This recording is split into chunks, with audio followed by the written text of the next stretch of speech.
to thank you right now for this. I want to thank you for this opportunity. Lord, we ask you to be with us as we get how to go through this budget.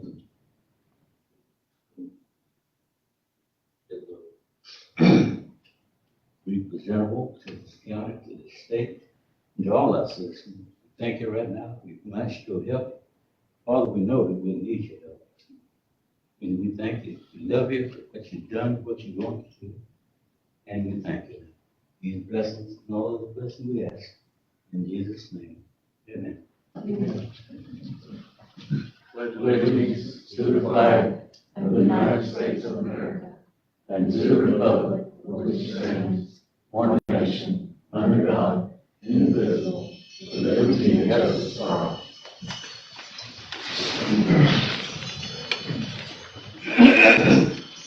I'd like to welcome everyone to our 2024-2025 budget workshop, 9 a.m. Monday, July 15th, 2024. There's a conference line set up. The conference line is 1-917-900-1022. Access code 32347 #. This is not a toll-free number. You may be subject to long distance charges according to your long distance plan. When the chairperson opens the meeting for public comment, please follow the flow instructions. If you wish to speak, please dial *5. The moderator will unmute your line when it's your turn to speak and notify you by announcing the last 4 digits of your telephone number. Please announce your name and address. You will be allowed to speak for 3 minutes. Any person wishing to address the board regarding an agenda item will be given 3 minutes for comment. Commenter may only speak 1 minute for each agenda item. All right, so this is a workshop, so we won't really need an approval of the agenda.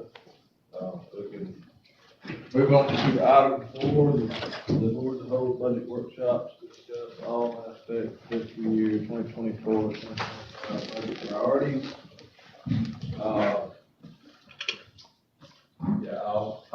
I'll start. So Danielle's got her normal presentation that she goes through. She'll do the overview for everything. So she'll do that just like we always do. So if you got any questions, write them down and ask her at the end what those questions are. But before she gets started, though, I did want to introduce y'all to Laura Brock. She's with us today from the finance department. You may have seen her before, and you probably get emails from her with the accounts payables. But Carly, who was here before, she took the finance director's job over at the city, and Laura's taking on her responsibility, added Carly's responsibility to Laura. So she's helping Danielle this year with the budget. So introduce her here this morning, and then let them, they can go ahead and get started and do their presentation. All ready? Are you? Maybe? Okay. So we will start with the certified values received from the property appraiser for the year 2024. In the general fund, the preliminary gross taxable value is $1,960,000,000. The final certified value for 2023 was $1,966,000,000, which ends up being a gross taxable value decrease of $5,822,000, which is a 0.30% decrease. For the MSTU unincorporated area, the preliminary gross taxable value for 2024 is $1,640,000,000. The final certified value for 2023 was $1,655,000,000, which is a gross taxable value decrease of $14,967,000, which is a 0.90% decrease.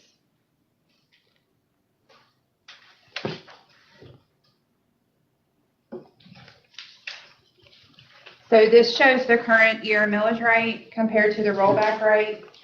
The budget that we'll be discussing was prepared based on keeping the millage rate the same, which actually brings in a decrease of revenue. For the coming year, the current millage rate is 7.2426 mils in the general fund and 1.2250 mils for the MSTU. The rollback rate is the rate in order to bring in the same amount of revenue as the prior year, which for the upcoming year, the rollback rate is actually higher. The proposed aggregate millage rate represents a 1.40% decrease below the rollback rate. As a result of the decrease in gross taxable values for 2024, the rollback rate would represent a millage rate increase.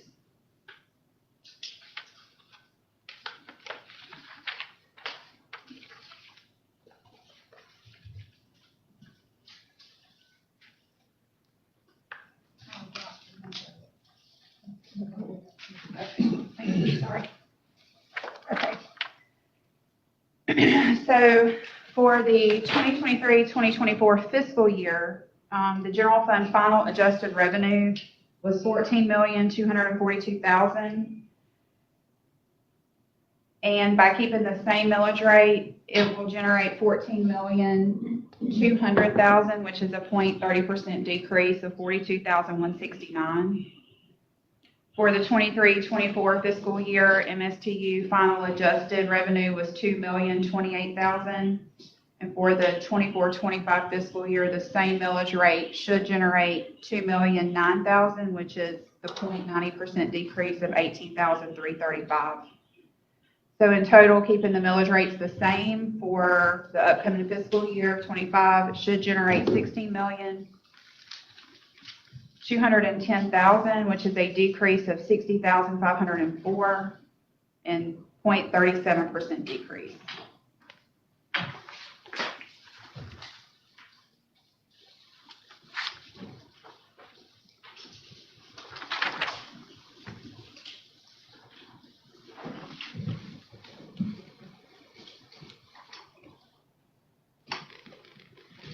This is an overall of the entire budget, including all funds. Total budget request right now for the 24-25 fiscal year is $100,655,000. It is an increase of $19,928,000 over the current fiscal year.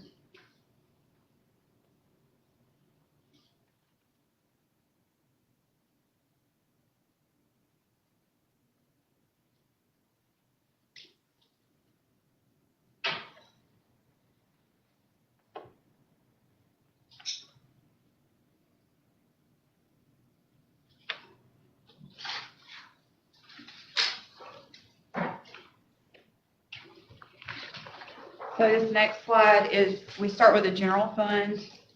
The ad valorem taxes are based on keeping the millage rate the same, and again, it's a decrease of $42,169.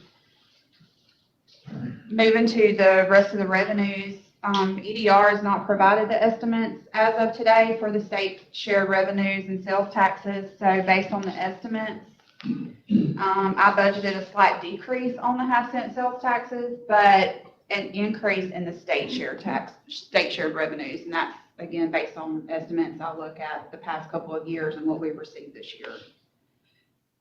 I've budgeted an increase in the ad valorem tax revenue offset. This is based off of a formula and is received because we're a fiscally constrained county, and the estimate is again based off of what we've received the past couple of years. So it is an increase. There is a significant increase in state grants. It includes the Restore Act projects, courthouse improvement grants, and a few others. The net overall recurring revenue increased by $5.6 million. And the cash carry forward estimate, the budget with the cash carry forward estimate, the budgeted revenue in the general fund is $47,514,000.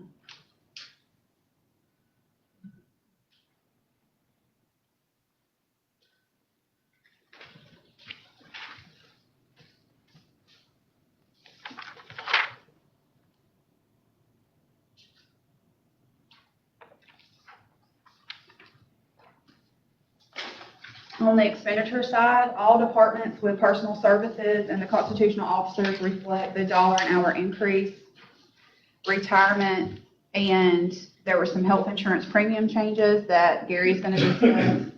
There was also an estimated property insurance increase of 10%, auto, liability, and workers' comp were 5%. So there is an increase to the BCC personal services and operating expenditures in the general fund.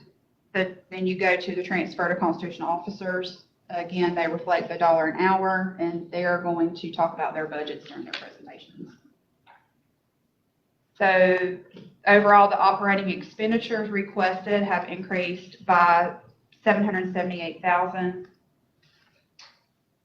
And then you go into the legally designated funds, and those are legally designated on how they can be used, and they have their own designated revenue. Other recurring expenditures are EMS, the TCDA, and the health department.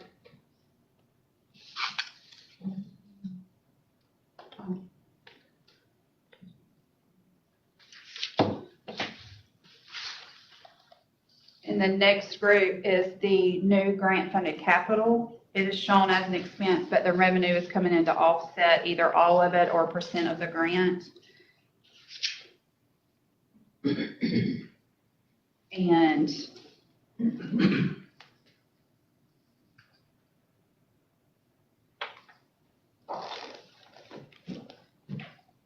this is about, in just the general fund, it's about 23% of, I'm gonna recalculate that. I'll let you know. I have it at about 34% of what the general fund is. Just the general fund, not the overall budget.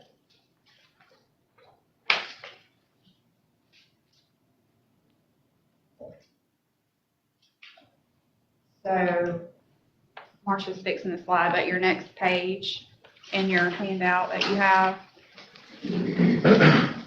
This is the new non-recurring capital that's in the budget, and total $702,000.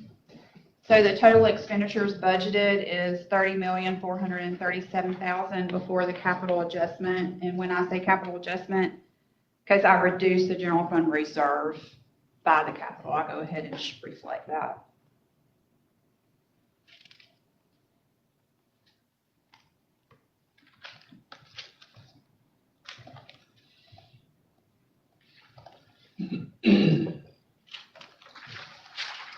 And so with the recurring revenue being $30,014,768, and the recurring expenditures after the capital adjustment being $29,733,000, the revenues exceed the expenditures, resulting in an excess of $280,931 right now.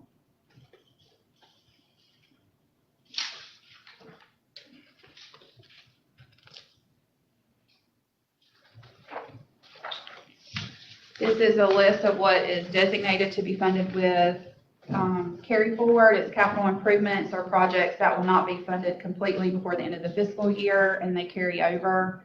And they're currently funded with designated money. And it's the same with the legally designated funds. They're funds that have a reserve or a sinking fund, and they're legally restricted on how they can be used.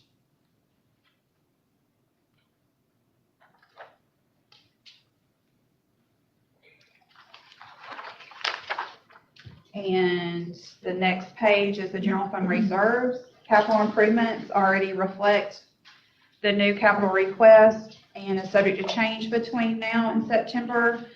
I'll adjust it if needed before the hearings in September. As a reminder for this fiscal year, because you'll notice there is an increase in the reserve for capital improvement of the $4.5 million. When we had budget last year, we reduced our capital by $3 million in anticipation of our hurricane expenses, because we didn't know what those were going to be. And so that $3 million was put back in here. So that $3 million is part of this 4.5. So that is one reason why that is such a large amount. So the total expenditures budgeted in the general fund, including recurring, non-recurring, and designated, is $47,364,000.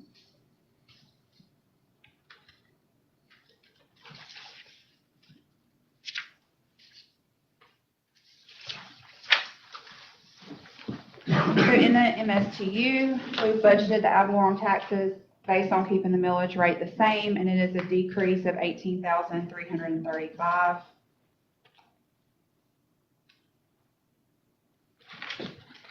We're anticipating an increase in other revenue, and it's mainly due to the ad valorem tax offset increase. The interfund transfer from the general fund is used to offset the calls that county fire answers inside the city limits, and the transfer is based on the fire department's actual fiscal year-end budget and the percentage of calls. The other transfer is from the small county surtax fund, which is used to offset the capital request. The total recurring revenue is $3,753,000. So the total revenue budget is $5.7 million.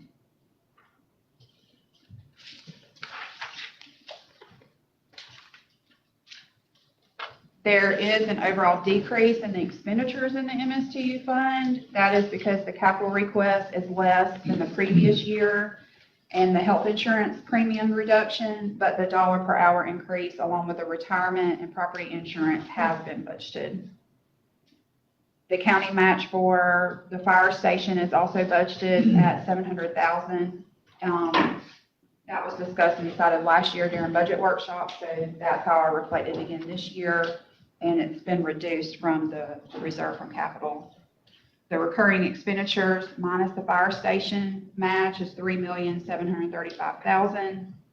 The budgeted recurring revenue is $3,753,000, and the budgeted recurring expenditures is $3,735,000, creating an excess of $18,288.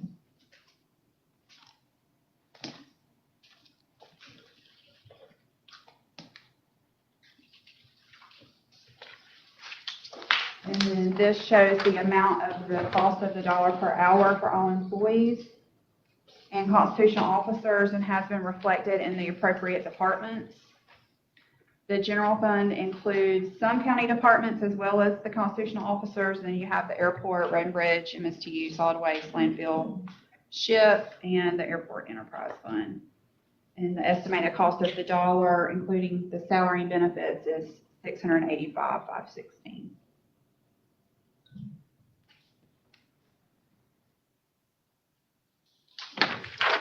So that's it for what I have for right now. We normally let everybody present and then talk about everything else. So, do we want to go ahead and move to constitutional officer? I don't know if anybody's got any questions. Anybody got? Okay, you want to talk about it now? I mean, can. Anybody got any questions on the presentation? All right.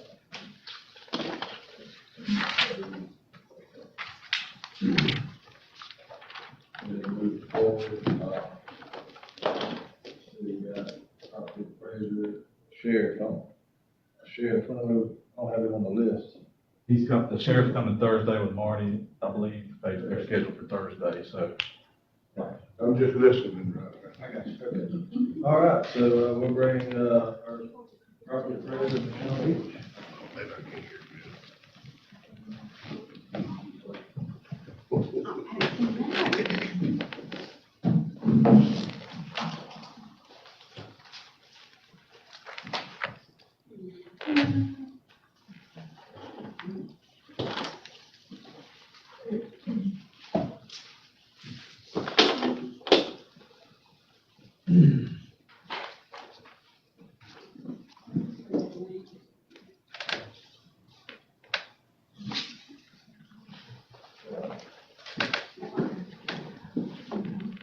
Then we got two. Yeah, okay. Anybody else would like one? Right up here. Everybody? Okay. Good morning, everyone. Morning. Thank you for having me, and thank you for being willing to listen to this presentation that hopefully will bring you good news that we were potentially dreading, but I think was held off for another year or so. So if you would look with me on page 2 of the presentation, I have, first of all, I just had to say, if y'all have any questions during any of these slides, any of these points, just please let me know, and I'll be glad to explain them and go into detail however you need. Page 2, we've got the 2024 county taxable value. And we've got real property at 62% of that taxable value and TPP at 38%. In 2023, these percentages were around 43 to 57. But this is kind of the beginning stages of shifting those percentages due to the DC's tangible personal property account. And like I said in prior years, this county is a little bit different when that comes to those percentages. A lot of these percentages in other counties, especially more developed counties, that real property is usually over 75%, and the tangible is a little less. So, but of course, like I said, we'll start to see that shift with GPs closing down over the next couple of years. We'll definitely see that percentage shift. Page 3. This is your 2024 real property taxable value breakdown. Improved residential properties make up 57% of that taxable value. Commercial being 12%, agricultural being 17%, other 3%, and vacant residential 12%. These percentages were very similar to 2023. We didn't really see a change in that.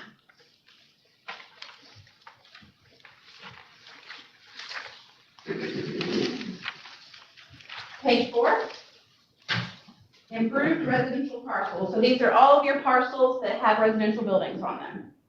They are 62% are single-family residences, 37% are mobile homes, and 1% are apartments and condos.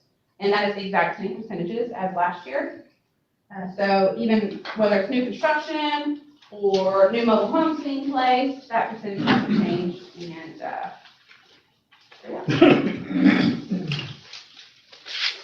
Page 5, homestead exemption percentages.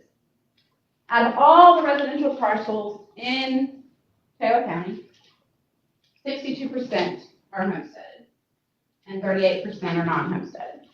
And that is the exact same from 2023 as well. So it kind of details the amount of permanent residence versus second homes or rental homes for all residential units. It kind of just gives you a snapshot. And then it also lets you know that the majority of homes in Taylor County are occupied by homesteaders. Or, you know, the more than half. Can I ask a question? Sure thing, yes, sir. So the effect of that, as far as taxes go, or increased value, so if it increases, the values increase, homestead can only increase 3%. Great point. But a non-homestead Yeah. can increase 10%. only 10%. On every taxing authority except for the schools. Okay. So that's a great point that he makes, that even though these values do continue to rise, if that is what the market presents, then 62% are protected under that 3% homestead exemption. And that's Save Our Homes cap. So we're not really seeing the revenues on those that you would on those non-homesteaded, those second homes, the vacation homes, the apartments, things like that, that only have a 10% cap. So it's definitely, that's a very good note. But single-family residents only get 3% increase. If they're homesteaded, yeah, that's the main thing, yeah. So, like a lot of I'll take the landings in Tehachapi, for example. The majority of those homes, I'd say 90%, are all vacation homes. And they don't have that protected 3% cap. Every single year, based on the sales in that market, if their value goes up, every single year, their taxable value will increase by 10%. Mm-hmm. Not the protected 3%. Shauna? Yes. I'm sorry. Yep. Are these RVs or parcels that have RVs on them? How are they represented in this graph? In this graph, they would be represented as non-homestead parcels. Okay. Yeah, but I think maybe the graph on page, Are they considered improved or vacant? they're considered improved. Okay. Improved residential, yeah. Thank you. Any other questions? So we move on? Okay. I got one question. Yes, sir. For instance, a lot where somebody had a camper at the beach and they bought it for $80,000. Now they're selling for $150,000, All that. Mhm. you know, so you increase their value of their taxes. Right, correct. On that So, lot. right, statutorily, I must. So, based off of those sales, if there was not just one sale, but usually a market area. So, and that can vary, even in Cedar Island, I have 4 different market areas, just because there's very different sales. Right. So just based off that market area, if there was 1, 2, 3, usually 3 sales, then we'll take those are, considered the sales comparisons, and we use those based off that, yes. And then statutorily, those change every year. So of course, if those sales start to come down, the assessments would come down as well. What if that trailer was a homestead, that camper was a homestead? I'm gonna assess the camper. If it's a homestead, I'm assessing the camper. Okay. You're welcome. Let's see, page 6. We've always put this graphic in the packet, but this year, I want to really hone in on it, because y'all as a board and the TCDA have, something to really think about in the future. And this map right here kind of helps you in that cause. So we have over 667,000 acres of land here in our amazing county. 56% of that is owned by Four Rivers, as you see in the light green. And then the dark green is ag classifications, the orange is state conservation, and the blue is private conservation. So everything left in white is either developable or potential revenue sources. So it's not that much. It's not that much. Compared to other counties especially, they don't have maps that look like this. If their maps had this green and orange, it would be more white than it would be anything. It would be more potential revenue. So I know y'all aren't dealing with, or y'all may not have the most, land like other counties or sources like other counties, but if y'all ever need any maps like this that show this information or anything like that, especially for the coastline, especially for some of these areas that could be developed or could be used for industrial purposes, please come to my office and get them. We'd be more than happy to provide them. And the information that goes along with them. But even on the other side of that, this definitely says that we're a very preserved county, that our county has natural resources and natural beautiful landscape that a lot of counties may not have. So, yeah, Okay, that's my spiel about that one. the brown, Orange, brown. state conservation. Yep, There's no building on those properties. Right? you got it. All And that's coastline. right on the coast. Amen. Mhm. So, and they do not give us any money for, is there any money coming from the state? No, they're fully exempt from property taxes. But in other counties right on the coast, you don't have this much brown. You got it. You got it. That's right. What would it take for the county to go to the state and ask them to give up some of this for potential resources? Phenomenal question. I think it depends it depends on. Can you speak up or use your mic? I'm sorry. I think it would just depend on which areas you're speaking of, because I know that the Seagrass Preserve, Right. that is in, I think, forever. And I mean, honestly. Usually a lot of them are, but yeah. Yes. It is definitely a great thought or a great point, something that's worth a shot, but yes, that's something that you definitely is noticeable too, is that a lot of these other counties, coastlines that have these revenues from the tourism that these coastlines produce, we don't have that real option really because of the state land all on the coastline. So yeah, be a great point to pursue. So what do we do with that seagrass? What, the bird watch? All right. I guess so. I just want to know. Yeah, I think it's a great, it's If something. you go to it's other something- places, you see on the coastline, there you see condos, you see high rises. Yeah, which, whether that's what you want for this county or not, but, it definitely changes the landscape and the revenue, potential. Absolutely. So yeah, that's definitely something to talk to your legislators about, or even the governor's office that owns that land. Yeah. Seagrass preservation is pretty far reach, because it limits Yeah. all those aspects, even to the sense of putting in like a oyster or clam farm. You're not doing that area because of that preservation.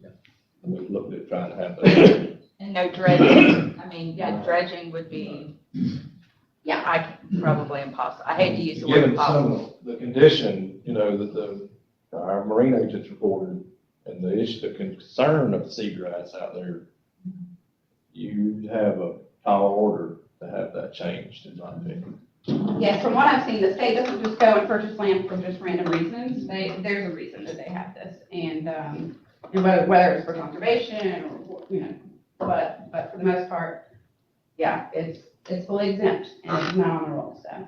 And that's not all bad, there's. Exactly. a good side to this and. Exactly right. a negative side to it. That's exactly right. And I understand what Yeah. you're doing, but with the white areas, Mhm. I'd like to get with you and get a bigger, more detailed, as you know, we're aggressively Yes. looking for industry, anything that we can find, so I would like to have, Absolutely. and I'm sure other people will want, just make me about 5 copies. I know, right? Absolutely. Yes, ma'am. Yes, ma'am. That's what we're here for. Anytime y'all have anything, a need like that, or we get calls from the developers all the time that need these kind of maps as well. So, yes, just give us a call. We'll be glad to help.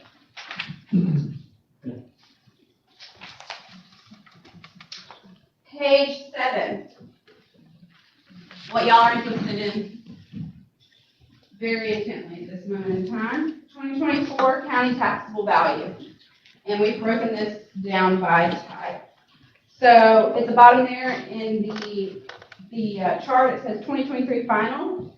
The total was 1.9 billion, 1.964. And in 2024 preliminary is 1.958, which is a decrease of 5,800,000 or negative 0.3% change. And as you can see here, that is from the slight increase in real property values. That is still just a continuation of this real estate market that we're in from 2023. It's, again, it's statutory obligation that I must follow those sales when assessing real property.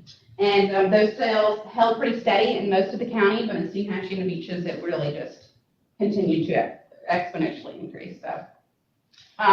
Question, Yes, how does that compare with, say, 3 years ago when it seemed like at that time the values, the sales were really soaring? they were really soaring, and they were still a great percentage, and in the next couple of slides, we'll see that kind of broken down. But yes, that has increased over the last couple of years, ever since the pandemic, and a lot of people moved to the free state of Florida, and they wanted to, if they were going to be at home, they were living in the Sunshine State, they wanted to at least maybe get a tan on their porch, like this.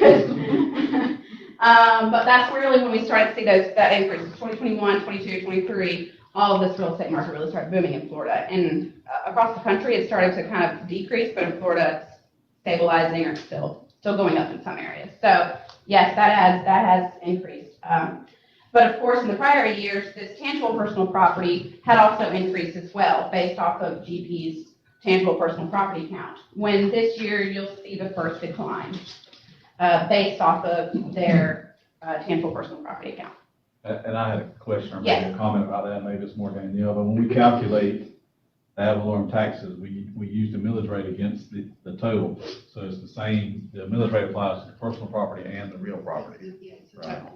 Okay, so it's the same millage rate that applies to those. So if personal property goes down, then that reduces the ad valorem taxes too. Right, yep.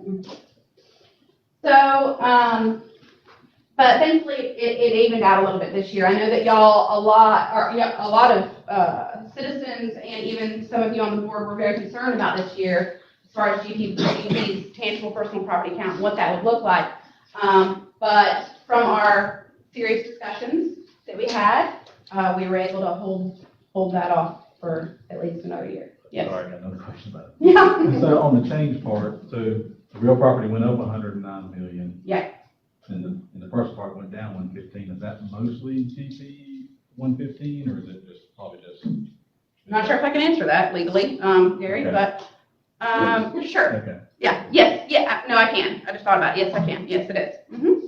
So at least a large portion of it is. Yes, oh yeah. And I say that because the tangible personal property returns are confidential, and they are not subject to the Sunshine Law and public records. So the information contained in that return that GP gave me and the discussions that I had since then were not a product of public record. So, but the final actual number that will end up on Mark's website as a tax bill is public record. So yes, I can say that, yes, that was the majority due to GP, but thankfully, was not as great as some thought it would be this year. Question. Yes. So since you mentioned GP and we're talking about that a little bit, can you in any way predict next year, if nothing changes, how that's gonna affect us? The closure. So I'll just kind of go into a little detail of how we assess it. So everything is as of January 1.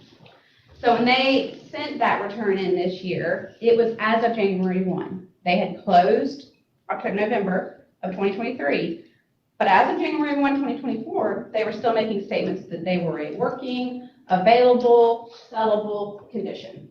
And that's what I really held on to when I had those discussions and how we got that product today. Now they have closed. And now they're saying they're closed as of May. So what that looks like for January 1 of next year, I'm gonna let y'all think about that. But, yes, it probably will be greatly affected next year, but I will still fight and put in all the information I can and time I can to make sure it's very correct. And, we've all heard that they are, taking away a lot of the equipment and a lot of the other things. Mhm. So, is there a way that you can verify what's there and what's been taken out? I am, yes, ma'am. And I, even this year in my discussions, I took a tour of the site and was given a lot of information from the actual company itself, of what I can't dive into, but yes, they produce a lot of information in their account. And I have an expert appraiser that I use every year for this account, my utility accounts that we bring in and help us with this. But yes, we verify very, very closely what that information is so that we can get the.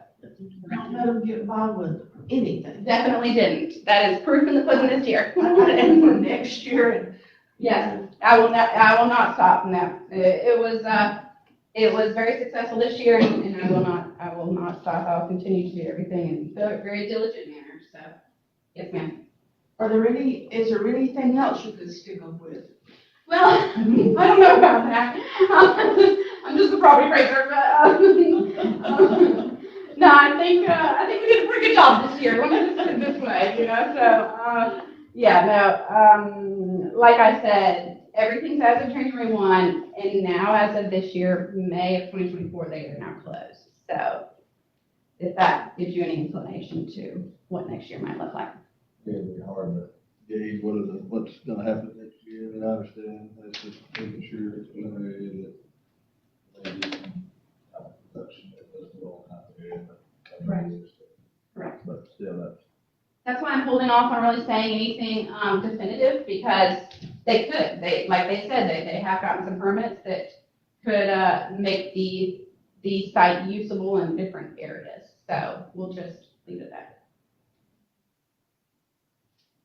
Moving on, page 7. Any questions, anything like that? Here, you got good questions. Page 8.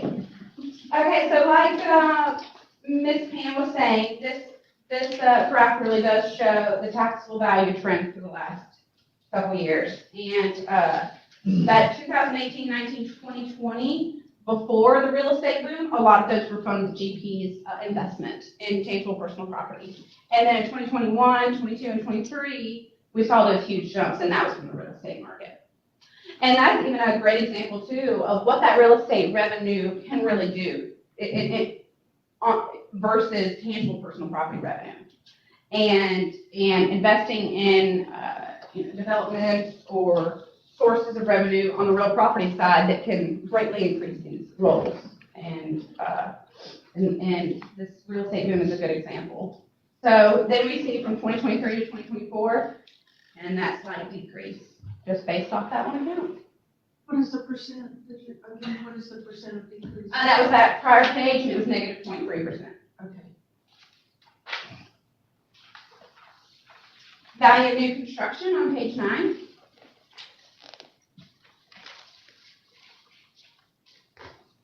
So it shows again here from 2011, 2019, before the boom, construction was pretty across, straight across the board, and then the boom started happening, and we had 2020 with a high new construction year, as well as last year. And then so far this year, it's decreased.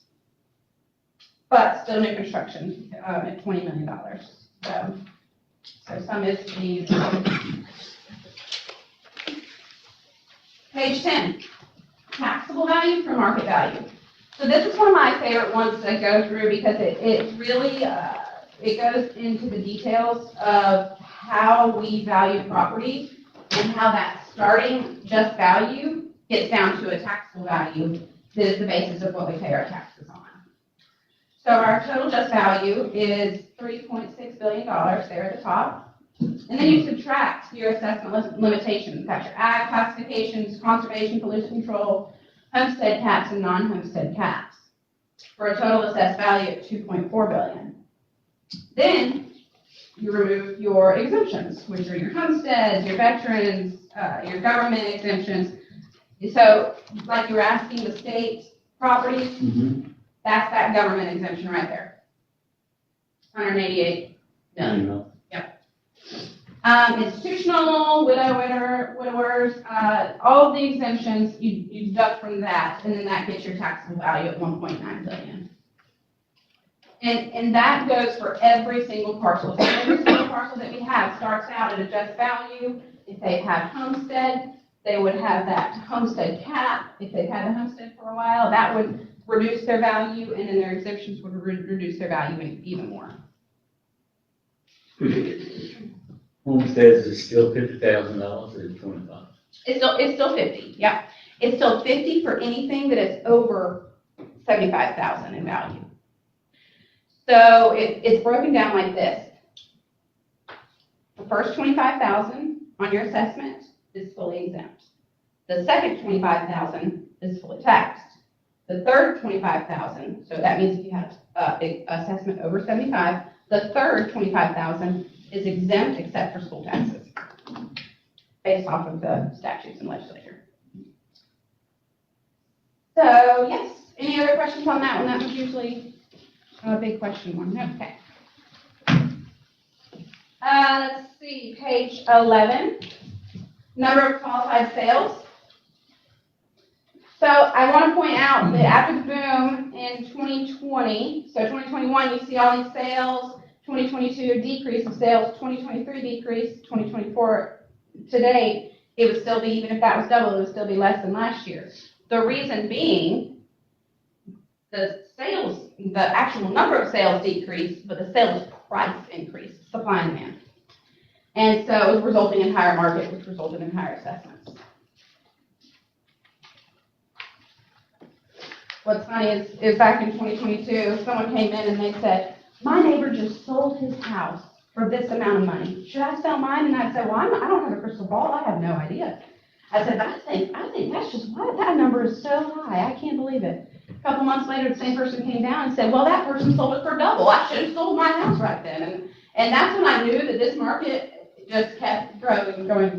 So no, it is definitely slowed down, I would say, in actual sales price increases, but only in certain market areas in the county. What do you mean by that? So what I mean by that is like Hatchie, the beaches, certain parts around the city, which I know the city doesn't have anything to do with y'all, but yes, those markets are still increasing. Mainly coastal. Mainly coastal. Mainly coastal. In addition, yes. But if it's hit the hike in sales in maybe 2021, or that just folks leaving, that, that driven maybe by COVID and folks getting out of these bigger cities and stuff? Absolutely. When people come in and file for homestead, I love asking the questions, what brought you to Taylor County? Where are you from? And honestly, it's like half and half. I would say half are from up north, and they just want to move to Florida, but they didn't want to move to South Florida, And I'm not gonna know every day Yes. just right now. Yes. I'll tell you, some of the same places I saw in 2020 Mhm. are different folks. They're anywhere from the northeast to north, California. California. Miami, Mhm. Fort Myers. And it's anywhere from single women, single moms, single young families. Yeah. Older than adult, but Yeah. it's just kind of us. They did, out of the hustle and bustle, absolutely. Yeah, half are either from South Florida or from a different state moving here. It's a lot. A lot. A I lot. saw the same thing in 22, Mhm. from all over, From all over. everywhere, Yes. Idaho. And I'll even ask, I'll say, okay, for people that were moving to Florida, I'd say, okay, well, how did you choose Taylor County? They said, oh, we just pulled up a map and just pointed, and that's just where we decided to go. And some of them fall, never having Never seen the house or Over property. hundreds, I yeah. couldn't believe Yeah. that. What brought you here, Mhm. the family here? Nothing. Absolutely, absolutely. So it's definitely a changing dynamic, but we're, glad to see these homes and this revenue. Can I say something? Sure. I had one guy in 2022 that was way out of the city limits. And he came here and I asked him the same thing, what brought you here and all this? And then he started on everything that was wrong. Mhm. And he started with water. He wanted to know why he could not get like city water or the county put in some kind of system. And I said, well, sir, did you ask about all this before you bought this place and all? And he said, I never saw it. No. And then when they get here, then they want services that are not gonna be available. Exactly But right. it was interesting though. Very much so, very much so. And I don't know how many you've talked to that have that purchased a home in 2023 and the hurricane hit a couple months later. These people, they were still willing, even though it was hurricane season, even though these were the potential threats, they were still willing to move to this county. So it's I had one, they bought a place a month after the hurricane. a month after. Yes, sir. Next page, we've got page 12, and then this kind of goes into the sales prices of some of these types of homes. So the orange line at the top is the single-family residence sales, and those have steadily increased every year. Let's see, the gray line, that is mobile home sales. And again, steadily increased every year. And then vacant land, that one really kind of was flat for a while, but we've recently seen those really pick up, so. And I know the graph doesn't really show the revenue, but I mean, some of these are double the amounts, from prior years.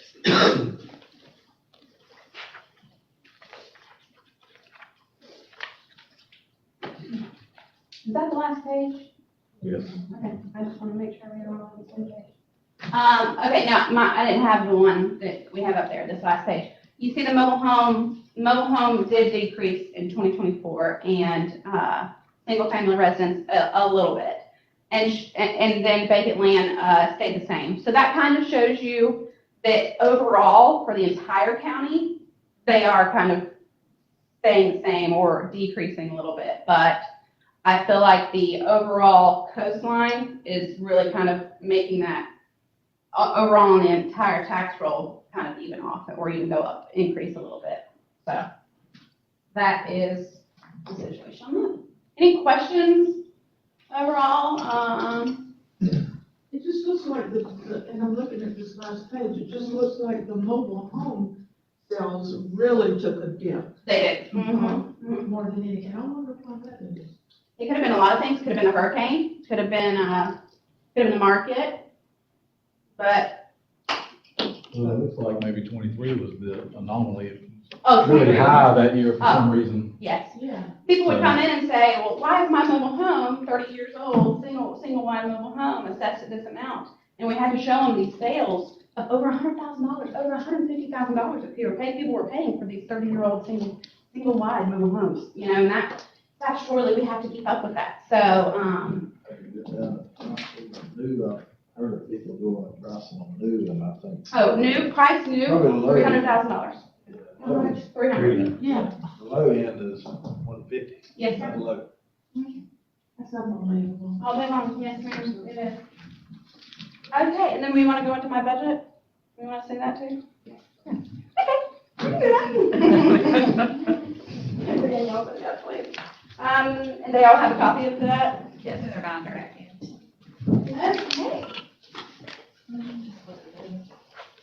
Okay, I'll give y'all a minute to get there.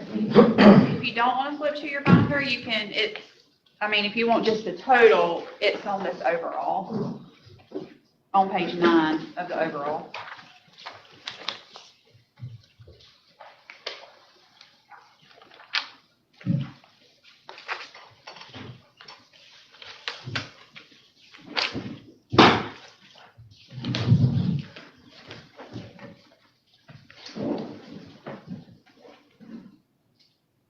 Okay.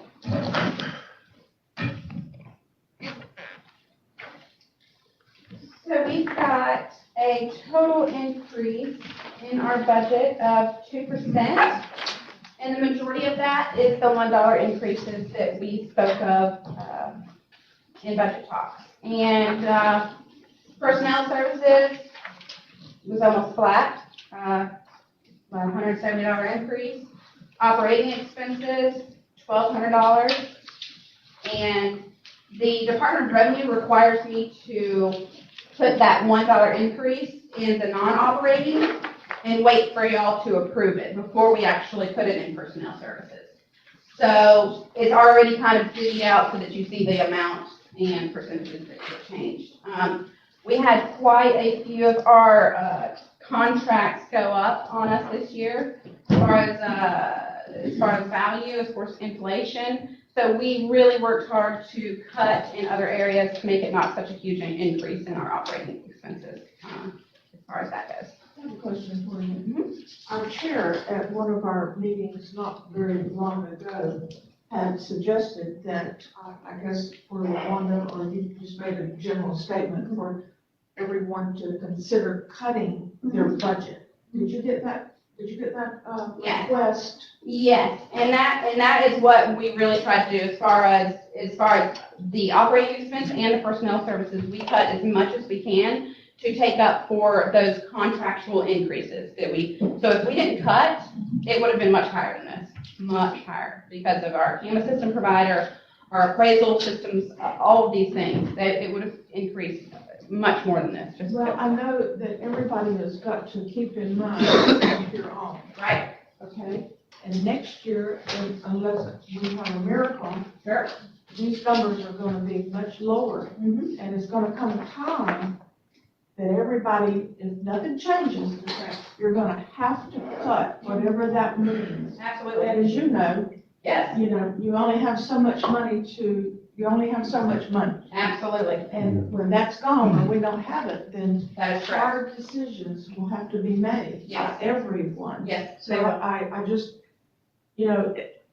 we're looking at increases, when we're expecting decreases, and we're looking in the future. Right. So if we approve these increases this year, and the rubber hits the road next year, it may be very painful. Right. But of course, like I said, if y'all approve that $1 raise, then there would be an increase. But if y'all didn't approve that $1 raise, as far as my budget goes, it would almost be flat. So I made sure that I had cut as much as I possibly could to make up for that deficit. How many people do you have in your office? How many staff members do you have? 9. I have 8 full-time and 1 part-time. Have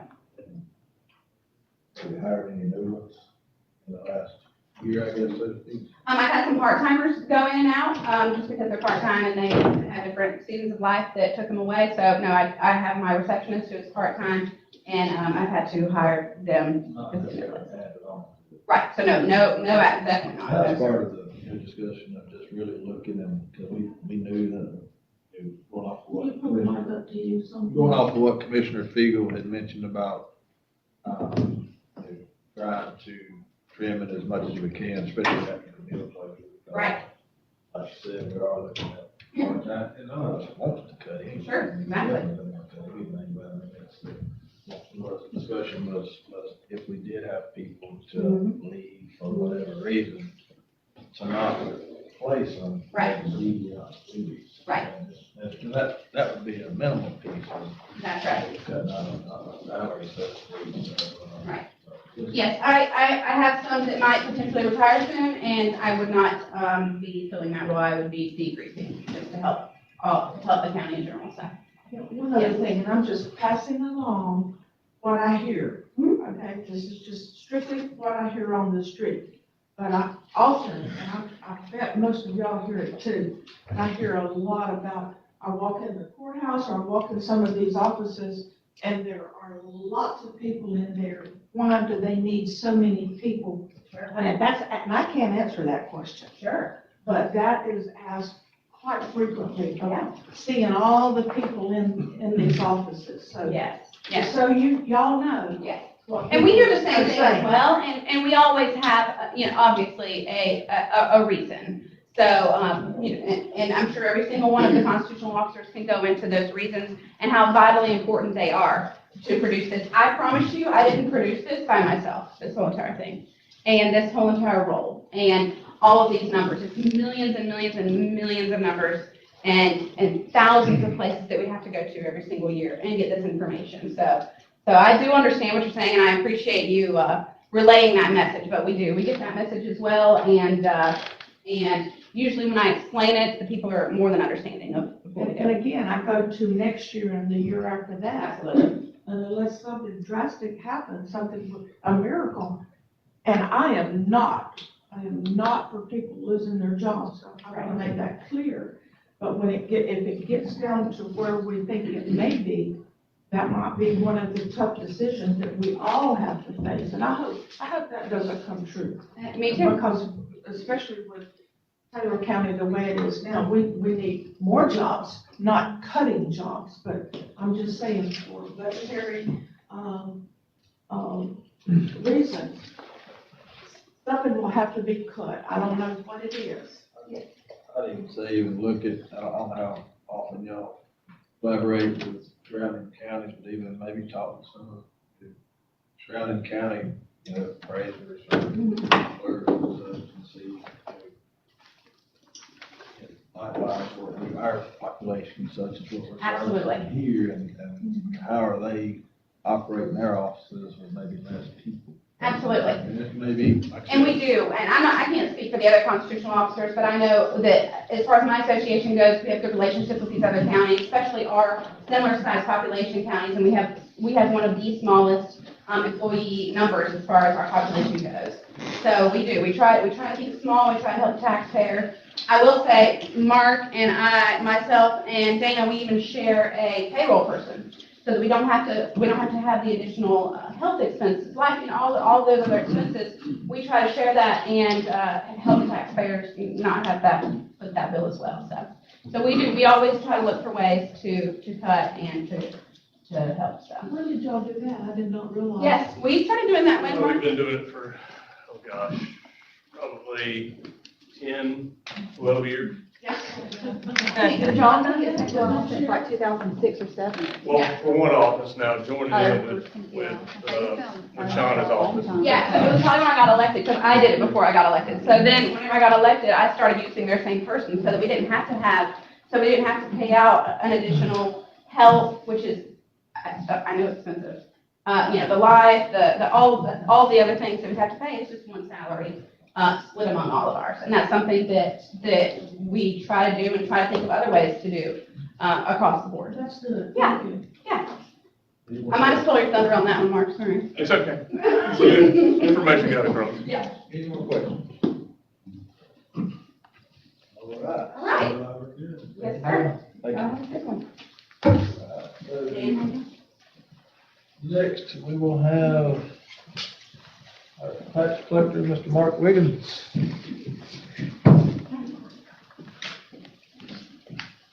Don't leave my here.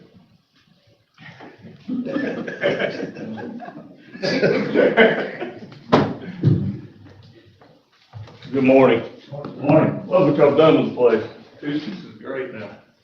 You can hear. Good. Microphones help. Yeah, they really do. Yeah. That's good, that's good. So, you know, you got it in front of you. I think, Danielle, we did the option 2 with the, without the, solid waste, guy. My reason for that is I think that,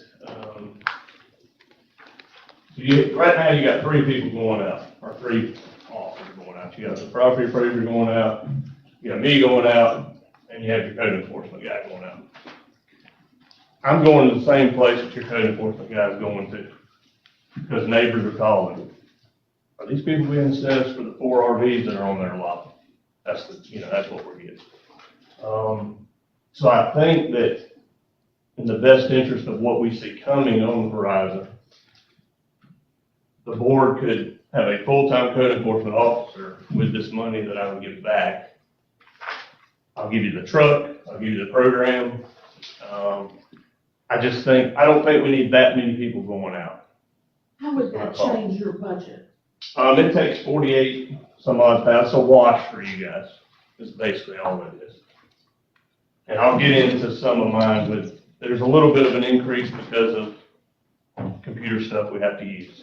Our tax system's going up, nothing, as y'all know, you look in the grocery stores, nothing's going down.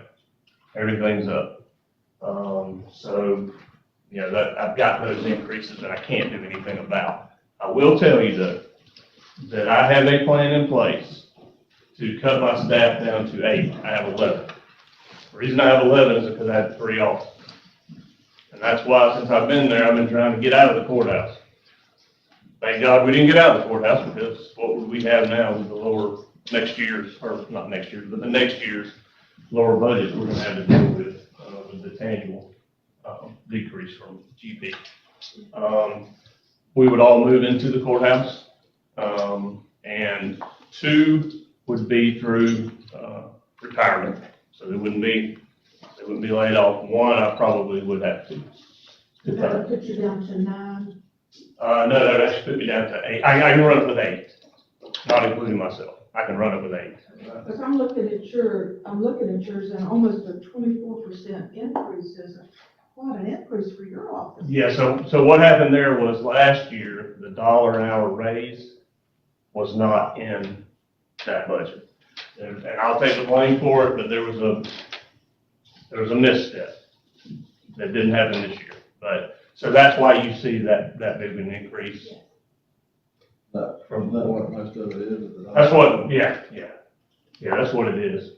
Have we talked about health insurance? I missed the very first We have part. not. Okay, Gary's gonna talk about that during. perfect, all right, good. So, you said in the next year, you're looking to potentially consolidate most of your offices back to the courthouse? Yes. All three of them, well, I have 2 in the courthouse now and the 1 out of the driver's, or the, Well, you bringing the driver's license back out? I bring it. Would you still be able to do your driving time, is that going to just kind of? Well, there was some legislation passed, where you can actually go to the schools to do it. So that's what that would look like. Ideally, it would be everything in a separate building out of the courthouse. That would be nice, but I know that we're not capable of that right now. I don't want to push that, not with what's coming, unless we have that miracle. And look, people love the driver's license office. They'll drive from Steinhatchee right by the courthouse and go there. They don't like the stairs, they don't like the ramp, they don't like the security. But I bet you one thing, I bet they would like that better than having their taxes increased. Some probably. If it's a choice between stopping at the courthouse and going out there. Sure. Raising their property taxes, I imagine they would probably rather stop by the courthouse. Sure, if we can facilitate it that way, yes, 100%, definitely. But back on the solid waste landfill person, I just think that the code enforcement officer of the county could be a dual purpose, and you kill 2 birds with 1 stone. Like I said, we're already going out to those places, and it's either a neighbor's call, we've seen an ad, we've gotten a permit from the board or from the, building department. So code enforcement's going to those places anyway. And I think that it just makes sense with what we've got coming to me. I agree with that aspect. Yeah, I mean, it's I've long said that I felt like that we needed a full-time code enforcement officer and, well, I'm sorry. Sure. No, and I think, it just, I think it's good business. Even though the county can't be run like a business, I think it's good business to consolidate that. Shauna's required to go out every 4 to 5 years to each property, so she's always out, because it's so big. And then, the board has their code enforcement personnel. Let's workshop that, LaWanda. Is that salary the same as far as where those funds are allocated from? Well, no, and that's what we have to work through, because the solid waste assessment could not pay for code enforcement. So we'd have to determine, so actually, if this person, say 75% of their duties were the solid waste assessment, checking those, then 75% of their salary could come from the assessment and 25% would have to come from MSTU. So we'd have to work through that, but I understand completely what Mark's saying is when, that person is out and about, like, all over the county. Let's just workshop that. Yeah, and I'll be happy to come back and talk about it for sure with the workshop. So other than that, I mean, it's pretty, besides the $1 an hour that you see, it's kind of like, I didn't have an increase in the nice brochure that Gary put out that year. It showed a 15% increase for tax collector's office. That was the $1 an hour raise that you were so gracious to give us, so, It's just so different for you. Yes, It's just not what I've seen in all these years. yes, no, definitely. It was left out. The beauty of our office, and hopefully it stays this way, we generate quite a bit of revenue ourselves, by doing different things. In fact, I've been on the phone last week. December's usually a big time for us with the company, and they handle a lot of different renewals and stuff for large companies, and we didn't have near the volume we had the year before. So I've been on the phone going, hey, what's going on? We need that volume back. So, I mean, the number you see is what you give me, and then with my $1.3 million budget, we generate what you don't see there. So it's, that it is strange to see because we never have an increase. And hopefully, these things continue to stay. We continue to do this we're doing, because other counties aren't struggling like us. We're not struggling yet, but we're gonna be. We're probably gonna be. Now, are we in the 5th year yet for this, $15 minimum wage? What year are we in? We're in the year for the $13 to be effective in September, but because the board gave the $2 an hour for this year, we're already up to the 14. So we're actually up, we're ahead a year. So we have one. We have one more, we have until September of 26 to get to the 15. Okay.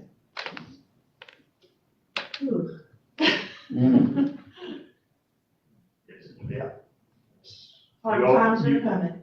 You all have a tough job, hard times are coming. Like I said, we do have a plan in place.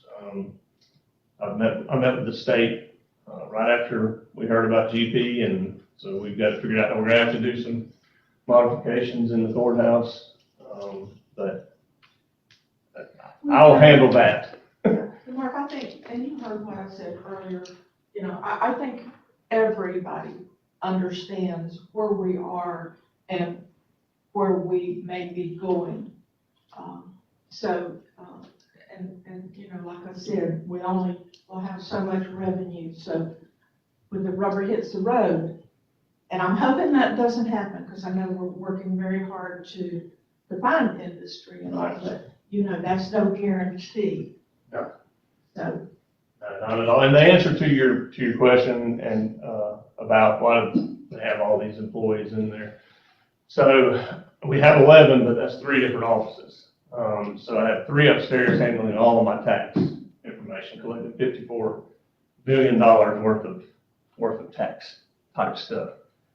Downstairs, the HSMB, I have 4. And what you see is you have a long tenures, which gather time off. So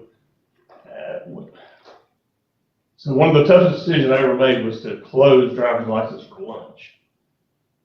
But that kept me from having to hire somebody extra to cover out there, because I can't have just one person out there by themselves.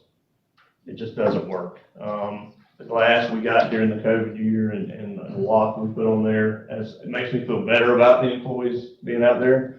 Camera system, sheriff put in, board put in. I can see what's going on out there. I can talk back and forth through my phone. So that's the reason that we have what we have. We can run it with 8. That's why 8's the number. We can make it happen. Because the retirees that would be retiring that are in drop have quite a bit of time built up. Yeah, just understand that I'm just relaying. Oh, absolutely. No, I hear it all the time. Yeah. Yeah, don't worry about that. I mean, my best buddies give me a hard time about it. And I said, well, when you come in, don't you want to be waited on pretty quick? You don't want to take a number. Because we've done what you talked about with going to Suwannee County, going to Gadsden, and all those different places, and we see best practices. Is there something we can implement that's, a lot better? And we've learned some things, and they've learned some stuff from us. So we do that regularly. So. Thank you. Any other questions? Mark, what you're saying is you might have to close the thing out there to save money. Yes, sir. But right now, you're not. Right now, I'm not. No. I will hold on to it as long as I can. Absolutely. Because that is a favorite of a lot of people. And just a ballpark figure, what would that save if you did? You're probably, rent's nothing. So rent, let's get that out of the way. Rent's $300 a year. Right. Senator Montford did that for us, long-term lease. But the board has probably $8,000 for maintenance and stuff.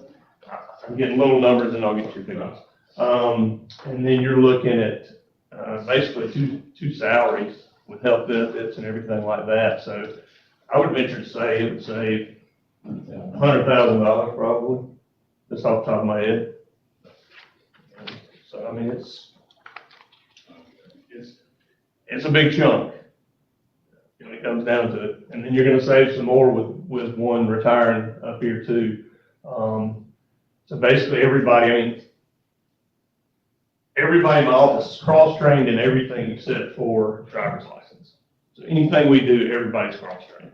Driver's license is the only thing that I have 5 people of the crew. Just simply because it doesn't work for the tax manager to know driver's license. They can answer questions on the phone, but as far as knowing how to operate the system. So cross-training is huge for us, and it's gonna get even more, once we're all together, a lot more. Now, I know that building is not big enough that you can move all your operations out. Right, yes, there. right. Do you rent that building, or do we own that building? We rent it for $300 a year. We have a 99-year lease, which when Senator Montford, so it's probably 92 years left on it. I'm just thinking, outside of the box, if there was some way to get you out of the courthouse, then we could get the state's attorney State's attorney back in guardian, the courthouse, and that would save a bundle. $58,000. A lot of money What a that we pay saving. for that operation over there. So I'm just trying to think, how we could. Sure, absolutely. Yeah, hey, a couple of years ago when times were good and everything was going on, GP was putting money into their plant, creating more tangible.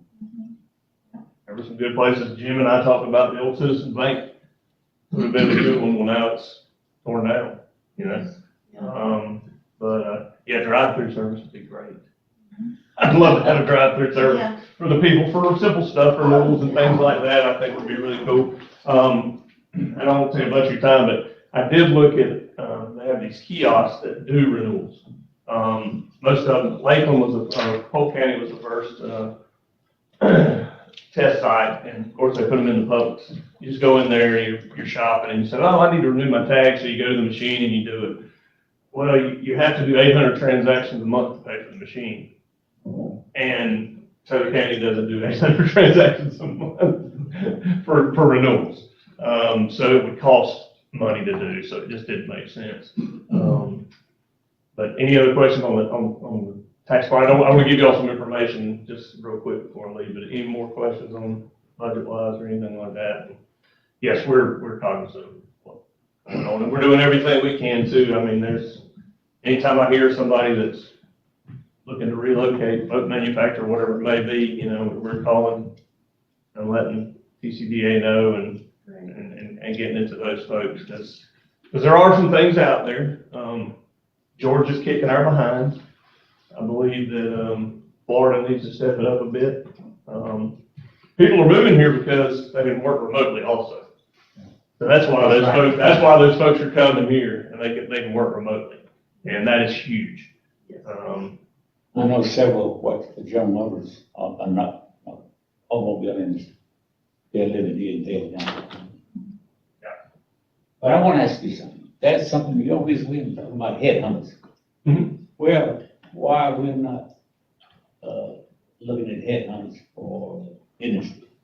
You know, you look for headhunters to hire presidents of universities and professors and, coaches and all of this. Yeah. You know, I don't know, just a little bit of my time, and I don't want to steal anybody at TCDA's thunder or anything. During my time, I mean, it was, so we had land and water, right? We got that. But Sean's map makes you feel a little worse with the light green. But our workforce, where's our workforce? You know, that's one of the things that I think we're lacking. Well, I Personally. just want to say this, I think that you might want to stick around and listen to the TCDA's presentation today. They've prepared, I think, what's going to be impressive. Awesome. And they're going to address a lot of this stuff, so if you have time to stick around and listen, I think you'd like that. Hey, I'll plug in, I think we need to hire a lobbyist, but I said that when I was on the board too, so, just to try to find some of that extra money that the state does have out there. But just really quick, I want to give you some numbers, for, the tourism dollars. I know it's come up in a meeting before. So from October, 2022 to September 2023, we collected $670,000 for, tourism dollars that came in and went to the board. So there was about 13 million worth of gross sales receipts on that. And then so far this year, through the end of June, we're at 487. So we're working on that. I mean, when I see a sign at CAPS that has a local telephone number or it says it's local and I call and we set them up a tourism account. So that's what we're doing. And yeah, anybody that sees anything, just call us, you know, I mean, we're looking, Woods and Water is a great place. Realtors are really helpful. Neighbors are the best. Oh, yeah. The neighbors want to know, it works good. But that's probably something we need to look at a little later on about, maybe in that workshop, we could talk about some teeth in enforcement Yes, of that, yes. would be a good time. I'm sure we're missing dollars there. Oh, yeah, I definitely. mean, you're not ever gonna be 100%. No, you'll never be 100%. Now, there are companies out there that'll help you get there.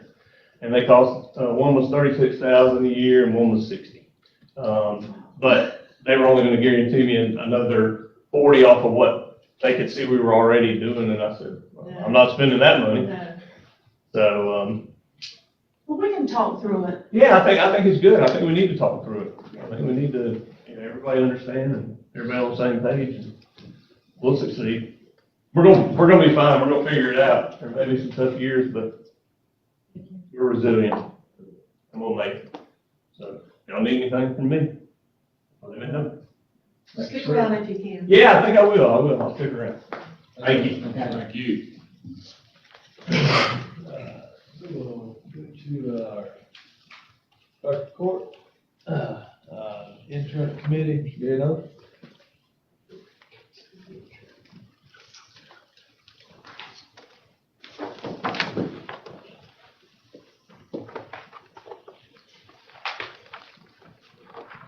We're going over the insurance in my budget right now.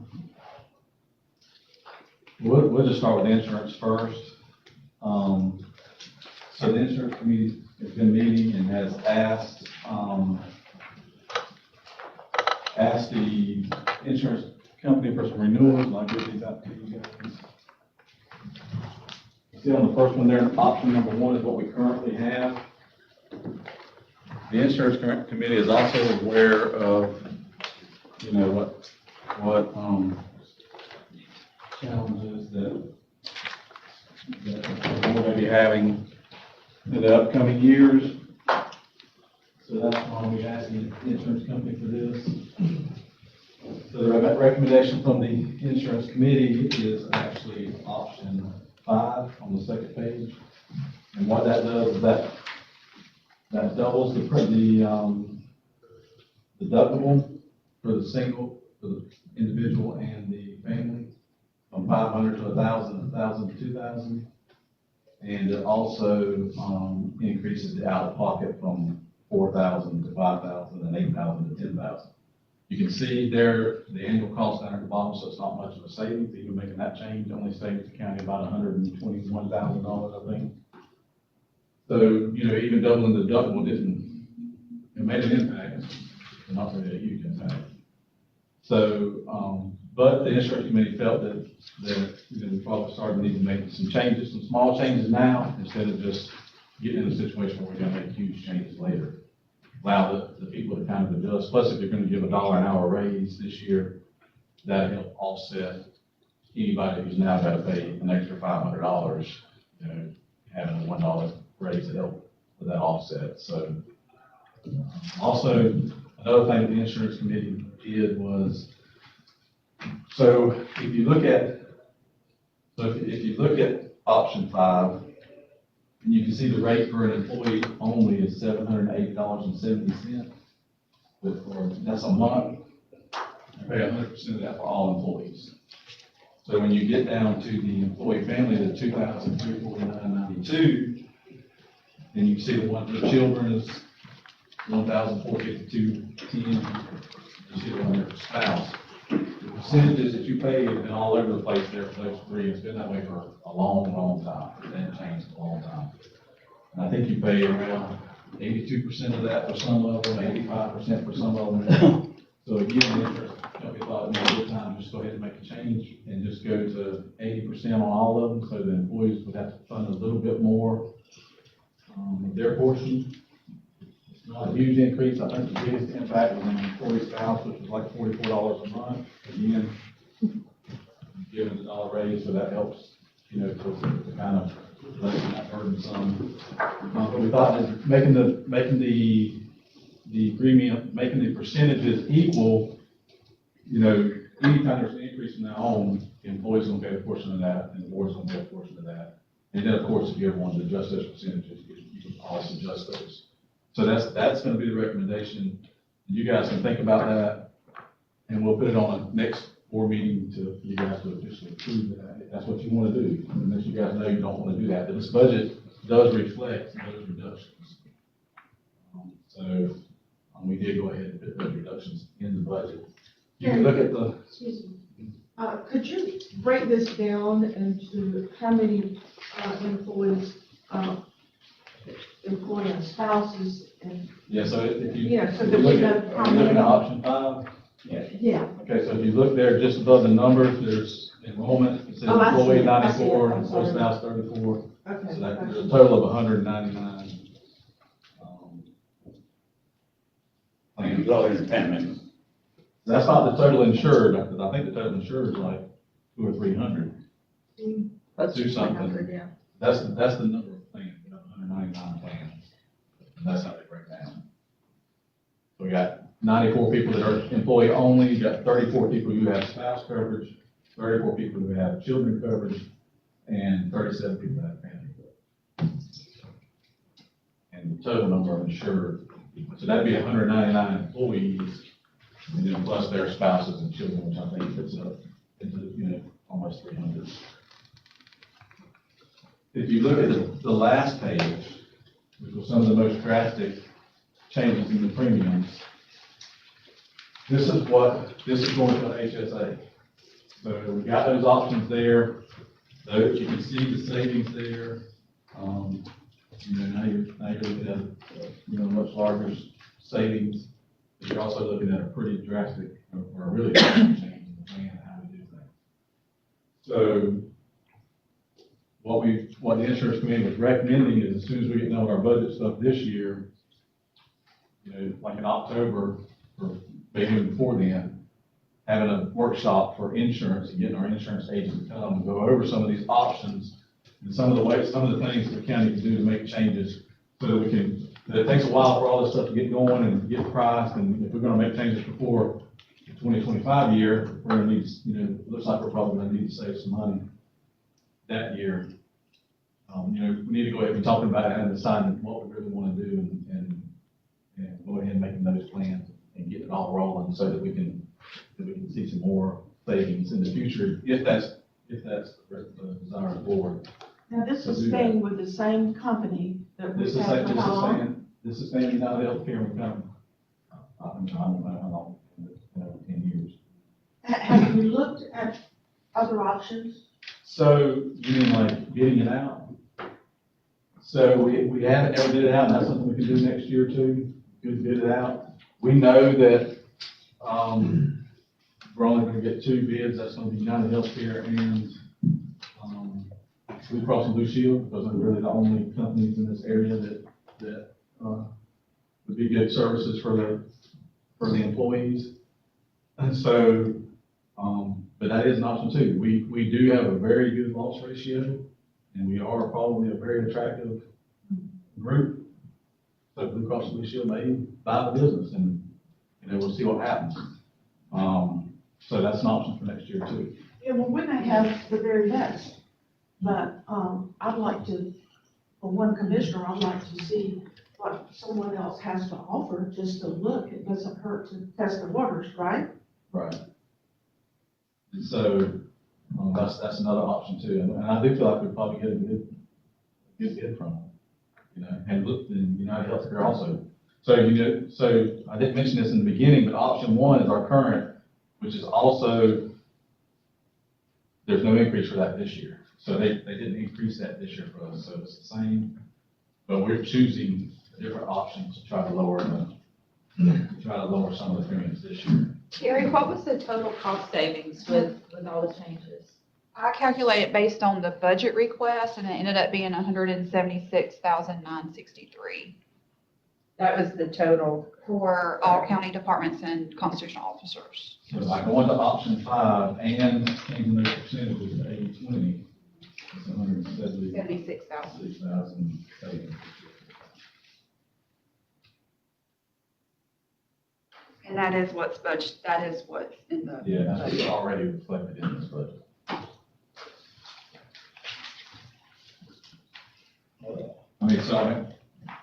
If you guys are okay with that, we'll work on in the next few months, getting a workshop together and going over some of these things and having a good solid plan for next year about what to do. I need time Yeah. I need time to digest this. That'd be our current agent, if we did bid out our current agent, which may not hurt to do that really every year to keep everyone in check, to get a price for Blue Cross and have options for 2 carriers. So, sometimes. Well, sometimes the carriers don't like it when they have to bid every year. Sometimes I do take that into effect, because it does cost them money to prepare a proposal. So a lot of times, what they warn us about is that they will, add that in, but they're having to do it every year. you know, we haven't done it in a long time, so it's not. We bid on our business and any business we're in, but, we don't change the bid. We're bidding on two bids, we don't change the bid on business, they bid on it, as if they would any other year. How much do they charge to do that? They don't charge anything, I thought you said to. but what they will do is they will build that into the proposal that they give. Like they'll make sure that, you know, they get. Is that common? I know very little about insurance. That's just what they've told us, if it's just a standard practice, and they know they gotta do it every year, they do. And if they don't have to do it every year, then maybe they don't, but they ain't gonna get anything if they don't win the bid.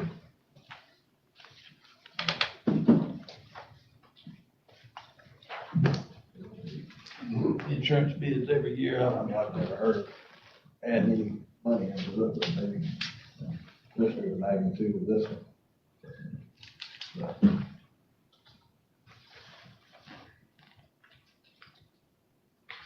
You make any more? Any more questions on the insurance for? All right, so we'll go into my budget and, so some of the things I wanted to let you know kind of what we do in the clerk's office is, you know, we're always looking for ways to be, more efficient and reduce costs. Something that my staff and I meet about every month and things we go over. So we're constantly looking at those kind of things. We do also have, you know, we have a lot of stuff that goes on in our office. We probably have the largest IT department in the county. And that's because we also have, you know, just so much paperwork and so many things that we have to do. But IT costs are constantly going up. Software maintenance especially is one of those things that's our jury system. After I submitted this budget, I got notifications the maintenance on our jury system went from $7,000 a year to $13,500 a year. So that's almost a 100% increase in the maintenance on that system, which is still lower than what other systems charge. So that's why they could do it, because they knew that we couldn't go out and get business that was any cheaper.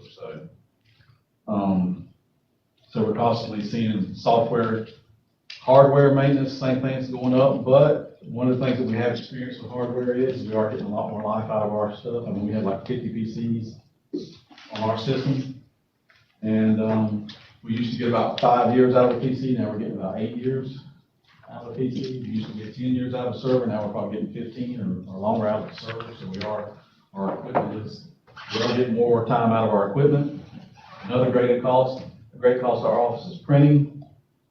So, I mean, the cost for like toner and things like that in paper has probably doubled in the last few years. So it's a huge expense, but we're looking at ways to do less of that.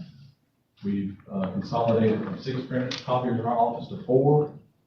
We've only bought 1 new copier since I've been in office, so we're trying to make them last a lot longer. We entered into contracts with companies to provide paper and toner for us, because they had a contract for a year, they'd give it to us at a lesser rate. So we're doing contracts now on that stuff, and yet we're seeing a better rate by doing that. So we also have received a little bit of fees in passports.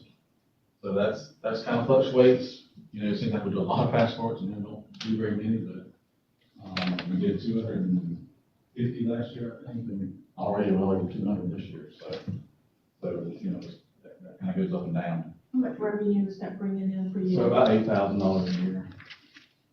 That's what that's bringing in. So we have seen a little bit of increase in our recording too, because of all the notice of commitments and everything, all the work that's being done in our county, and people having recorded those notice of commitments. We've seen a little bit of uptick in our recording too because of that. So, we're constantly adjusting our revenue to what we receive. So one thing that we are doing in our office that I wanted to share with you guys while I had your attention, something brand new is this. You might have heard about it. We're doing a property fraud alert. And there's more of these flyers over here if you guys want to take some of these and hand them out.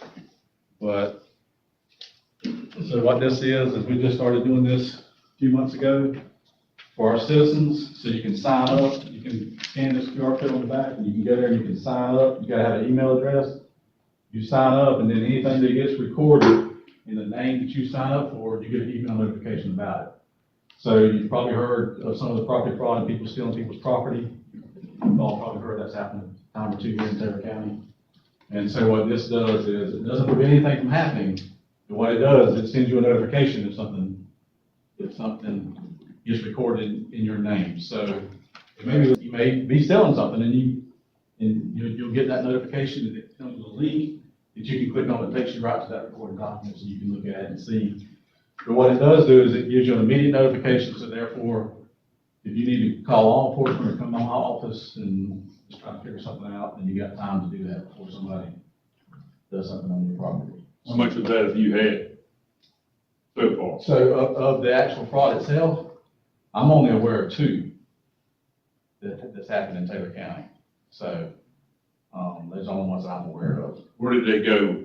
Did the state help you a lot with that, or? So that's on the individual, it wasn't on us. So I know that in one case, the individual, the title insurance, I think ended up paying them and settling with them and working it all out. And I don't know what happened on the second case. But that's the thing, that's on the individual. So if someone steals your property and does something, it's the individual's responsibility, the property owner's responsibility to call law enforcement and work to get it straight. Now, we do have an expedited service now. The legislators did change the law, and you can file a petition with the courts, and it'll expedite it through so that the judge can make a decision if he has to put down an order. So that is in place now, so you can do that. You can file something with the courts, and the judge can look at it and say, hey, this didn't belong to this person, this belongs to this person, and we need to get it straight. So you can get an order from the judge, and we can do things like that. So there are things like that we can do to help out, so. But anyway, Larry, is that, strangers doing that, or is it more family members? no, it's people that's completely, just people that. So what they usually target, and it's really big in South Florida, and what they usually do is they usually target vacant land because they feel like people aren't watching it. And so like in the one case, I know, like this person, pretended to be the owner and had an ID and everything. And they had all their stuff notarized and done in Texas. Then it was recorded here. So they had the same name as the owner or was pretending to be the owner and had all the identification and everything. And, so that's how they did it. And they did it through a title company and through a lawyer's office. So, you know, so they did that. You know, they're hard to catch. They're smart. So they do that. So that's why we did this, because we want people to know about it as soon as they can. And, you don't want to make sure that they're preventing anything from happening. Anyway, so spread the word. Like I said, there's a whole bunch of them here. Take as many as you want. Hand them out to your constituents and let them know that we're doing that. Help them protect their property. And it's, you know, again, that is a cost for our office. It's about $3,000 a year we have to pay for that. But, you know, it helps someone protect their property. We feel like it's something we need to provide to our citizens. So in my budget, what I did was, if you don't include the $1 an hour raise, I cut it $5,311. And so if you do not approve the $1 raise, then my budget will be reduced by $5,300. And then if you do get the raise, then it'll be $5,300 less, plus the whatever it is, the amount of money for the $1 raise. So, So hold on just a minute, I'm trying to keep up with you.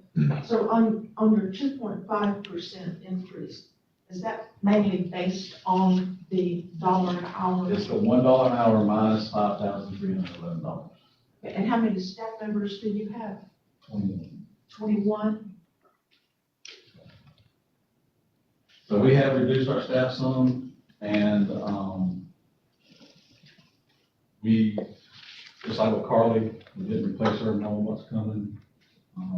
Laura took on that extra responsibility, and some other people constantly look to shift things around and, spread things out and put things in. Another thing we done is we moved things in better put them in better departments together, like type things, so that, we can be more efficient in those areas. I know that we do have 2 people that are retiring in the next 2 years. One of them we're gonna have to replace, one we're probably not gonna replace. So we're making plans to shift everything around when that second person retires, not replacing that person. So, but other than that, I do have, of those 21, I do have 3 part-time people, and those would probably be the next on the kind of, reduction, if we start reducing staff, it would be those part-time people first. So you're not replacing? And replace Carly, we're not gonna replace the other person when they retire. That'd be 2 that we're not replacing. So, the, Since you took over in 20, how many, what was that versus now? so, when I took over, there was 26 employees, now we're at 21. So now, one of the things that, and one of the reasons we haven't really put all of the decreases in the budget yet is, just like last year, I had 2 people that added family coverage. That's $20-something thousand a piece, so that's a $40-something thousand effect on my budget. I had one person that got married and added her husband. Again, that's, I think like $15,000 a year that that I had to pay for. Since then, that person's left. That was Carly, who we didn't replace. So we're getting that back now, but, we constantly have people that are increasing their insurance or decreasing it for reasons. So, It's hard to account for. yeah, so again, that's up and down. With that many employees, it's up and down. They add sometimes, they take away sometimes. We had one that added this year because of meal closure. Added their family because their family was being covered at the meal, and then husband lost their job out there, they added county insurance to us. That we had that $20,000 impact on that, so. But we're gonna continue to look at reducing it, and I think we can. Continue with that. Any other questions for the clerk? All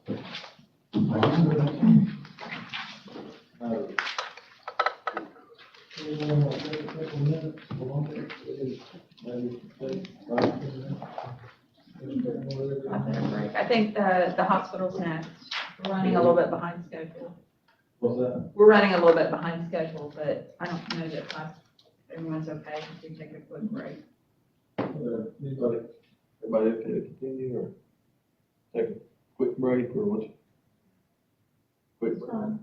I mean, whatever the pleasure of the board. I'm good for going on, but if I'm not anybody gonna- needs a break. Okay, well, we're good to move on. I just wanted to be real, move on to, Dr. Hart Hospital. Okay. Kind of summary sheet for you. I have a PowerPoint to share real quick. It'll be here in a moment, but this is kind of the summary of what I'm going to show you.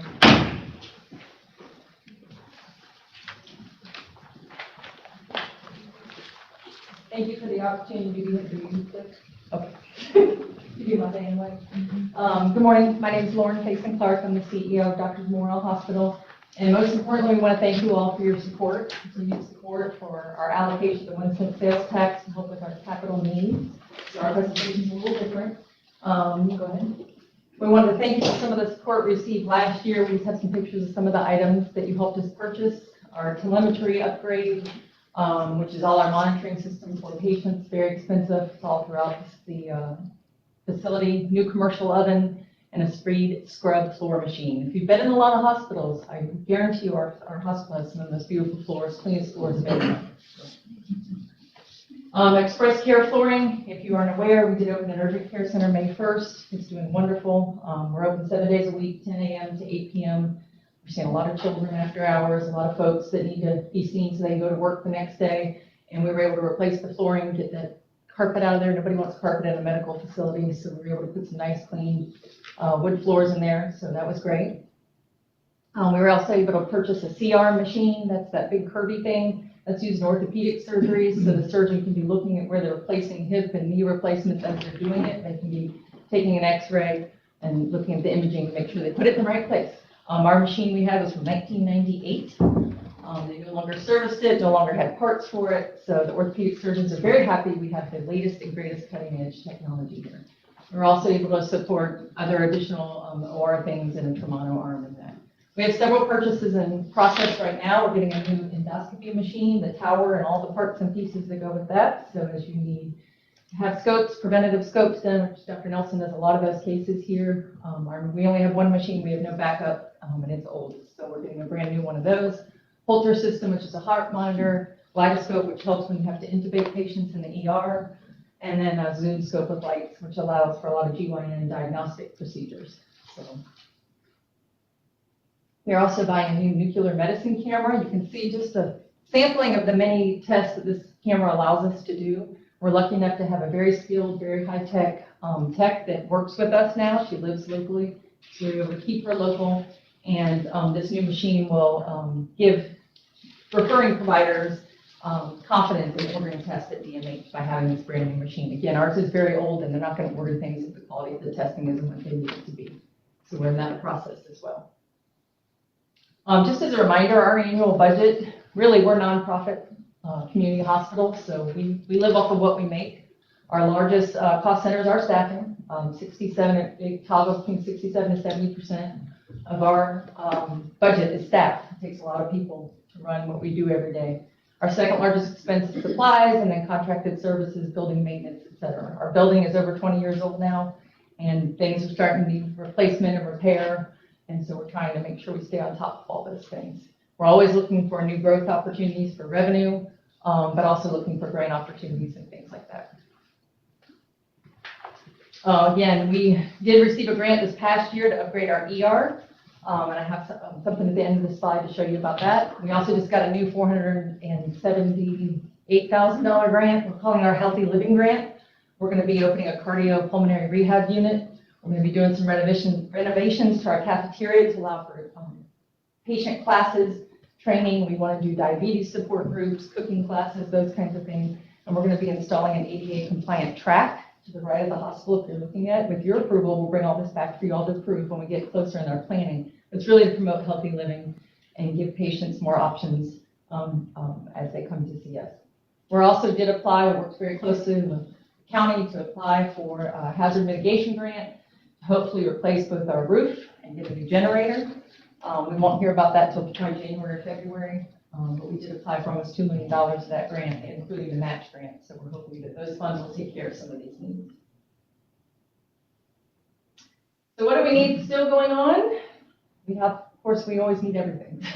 But we have a couple needs both on the facility and clinical replacement. So again, I left the roof in here, even though we did apply for a grant in case we don't get it. The roof is, 21 years old now. It's showing it. We're hoping we escape any major storms this year. We'll be ready, but we're going to need to get that roof replaced. We've had several quotes and we keep waiting for when one of these grants comes through so we can replace that roof. It's about $800,000 to $1 million, depending on who we get the quote from. A VFD drive for our HVAC system. It's kind of the brains that runs our HVAC. And then chiller pumps and the motor. These are our most immediate needs. A lot of as the previous presentation talked about IT needs, we always have ongoing needs in healthcare because of the security and ensuring HIPAA, lots of servers needs. We're going to be going to a new phone system that's more the internet-based phone system, so it's not the old school power phones. Ours is dying slowly. Just a lot of interfaces we need to make all of our systems talk. And so there's about $300,000 of IT needs. Next is radiology. Our MRI is either going to need to replace it or upgrade it. We kind of gut it and build lots of new parts. It's either $650,000 or $1.4 million. Again, always looking for other funding sources for that, but that's a very important diagnostic test machine that we use with many of our patients. We also need an ultrasound machine, echo stretcher when we get an echo test, and a digital x-ray room so you can see the options of radiology, one of our most expensive purchases. Next, these are just kind of some miscellaneous items. We're still working on getting a database for our cardiopulmonary exams and reports so we can share them easily with referring providers. We would like to purchase 2 mobile dialysis machines. I know Commissioner Fiegel and I have talked about the need for dialysis in this community since the DeVita building got destroyed.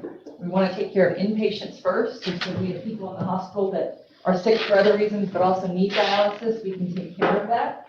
But we did, just as a side note, we did have DeVita's leadership on site last week, looking at creative options. We showed them some space to see if there is any way for us to partner to help alleviate some of the burden for families who need outpatient dialysis. It's a lot of equipment that goes into this, but we're trying to see if we can be a good partner, community partner, and help alleviate that. So we're still working on it. Also an arthroscope and laparoscope machine for surgery. That would help, again, alleviate travel burdens for folks if we can get one of these machines here. Some of the miscellaneous clinical needs, we need an ER pediatric crash cart, some supply storage carts, fix a supply management system, stop waste, make sure we account for every single thing we use in the hospital, it's charged to the patient's account. New ventilators, new pulmonary function test machine, where you test your lung capacity and all that good stuff, and a cardiovascular stress machine. So, as you look at the grand totals, there's our facility immediate needs, clinical needs, the grand total of just over $3 million.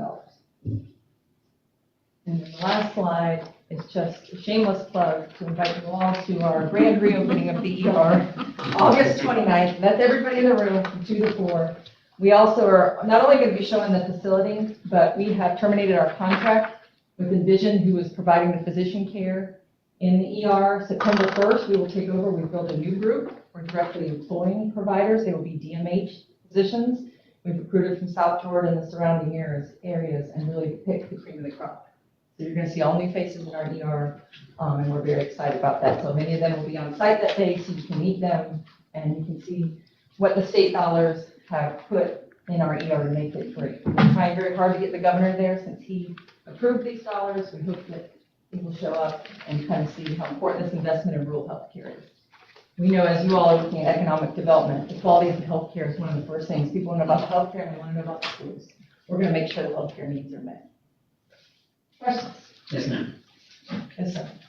You have something there now, you call it, what is it name? You got rescue care or something like that? Express care. Express care. Yes, sir. Will that be when you have the grand opening for the emergency room? You can come look at it. It's already open. Yeah.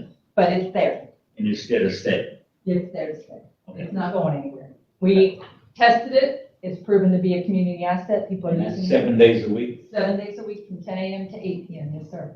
In and out in less than 30 minutes. We've been getting rave reviews and comments. Our idea is to keep people at work, keep kids in school. People get off work, they need to be seen. They can't always get in. It's been a trouble with town already. Good. I hope in a good way. Question. Yes, ma'am.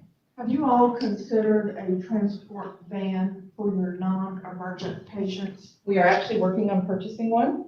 Like a van we can people can get in or use a wheelchair. So yes, we're looking at that. We've gotten a quote, it's about $74,000. We're hoping to use it for grant funds to purchase that. That's very important for What folks. is the timeline on that, do you know? We hope to get one in the next 6 months at least, if not sooner. And it's very important, especially people that need to come for preventative procedures. That's always a hardship. So we are working on that. We would love to have our own ambulance one day, maybe with a partner, where we can do our interfacility transports as well. So we recognize transportation is a challenge, and we're always looking for options for that. Any other questions? I have one question. It Yes, looks sir. like on this financial that you have 2.3 reserve, $2.3 million in reserves. Is that In our, capital projects? which, I don't know, I'm not sure which, is that That's the, 502. is that y'all's? I think is that the ones that? Yeah. We've been busy with March itself, but we spent about $1 million of that. So there's about $1 million left. So their estimated carry forward into next year is gonna be 1.5 million.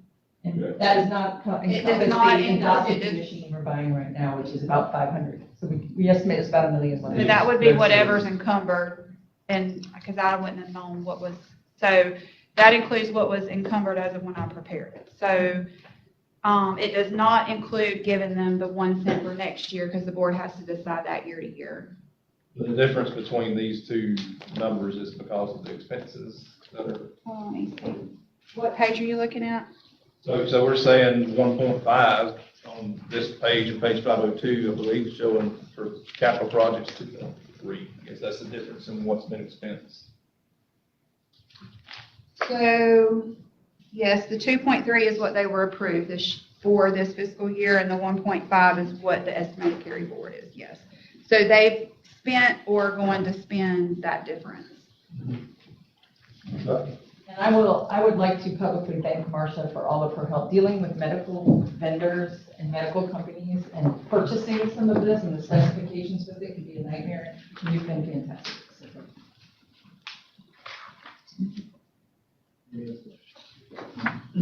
all right, thank you very much.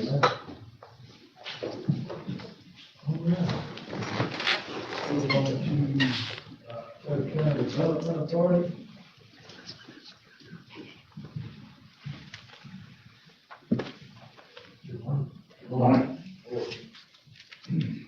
Mr. Chairman and members of the board, thanks for this time on the workshop agenda. My name is Ann Simmons. I live at 3475 Huntington Road in Perry. I'm here with other members of the TCPA Development Authority, Michelle Curtis, the TCPA Treasurer, Don Everett Jr., and Jeff Bryson. I serve as the Vice Chairman. First, thank you to each commissioner for the confidence that you have placed in us by appointing us to the Development Authority. We're committed to doing the very best job that we can to serve our community by pursuing job growth and economic development. This morning, we'd like to provide you with the first update since the Commission appointed 4 new members to the TCPA May 21st. Our update will provide information that's relative to TCPA's funding request for fiscal year 24-25. For the past 7 weeks, the TCPA board has met weekly. Normally, the board meets monthly. And in the future, we hope to return to monthly meetings. But for now, there's a real sense of urgency mostly because of the loss of jobs and the tax base associated with last year's business closings, and partly because TCPA does not currently have any economic development staff at all. In overview, at our weekly meetings, we have been identifying our staffing needs and developing and publishing advertising for staffing positions and planning for interviews for job candidates. Also, TCPA board has reviewed and updated existing vision, goal, and mission statements and action plans. We have met with Duke Energy representatives and asked for their help in economic development. We've asked them to consider Taylor County when they build new generating capacities. We have met and renewed our acquaintances with representatives of North Florida Economic Development Partnership and told them point blank, we need all the help we can get. We have prepared and published advertising alerting wood using industries nationwide and globally that Taylor County and adjacent counties have 3 million tons of sustainable wood resources available right now. The southeastern U.S. is known as the wood basket of the world, and Taylor County is the tree capital of the wood basket. We have received a briefing from Andy Jackson, owner of 271 acres of potentially prime industrial development property inside the city of Perry. He has helped us to understand the lengthy and expensive process of changing property zoned agricultural to industrial. When that process is completed, his property will be a major economic development marketing tool for our community. We're going to need more sites like this to attract manufacturing jobs. In addition, we have been given a briefing by John Kettering of the Sheriff's Office, who happens to be knowledgeable about the national need to home a growing number of data centers. Based on that briefing, we will pursue locating a data center in Taylor County. And although data centers are not known as large employers, they do require large investments in taxable annual personal property. The TCDA board has received a clean independent audit for the year ending September 30th, 2023. I'm going to ask Michelle Curtis to present the audit and afterwards to give you additional information about the action plans mentioned earlier.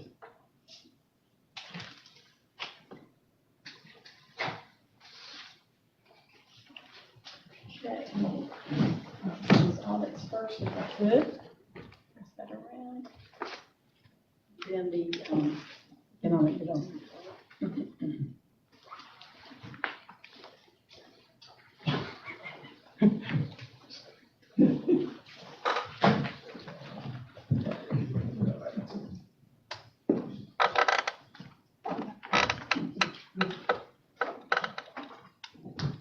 Can we help pass those around?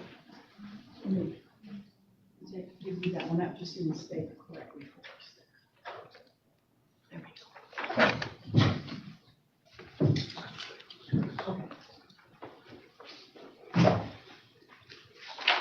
Okay, thank you for having us today and giving us this time to give you an update.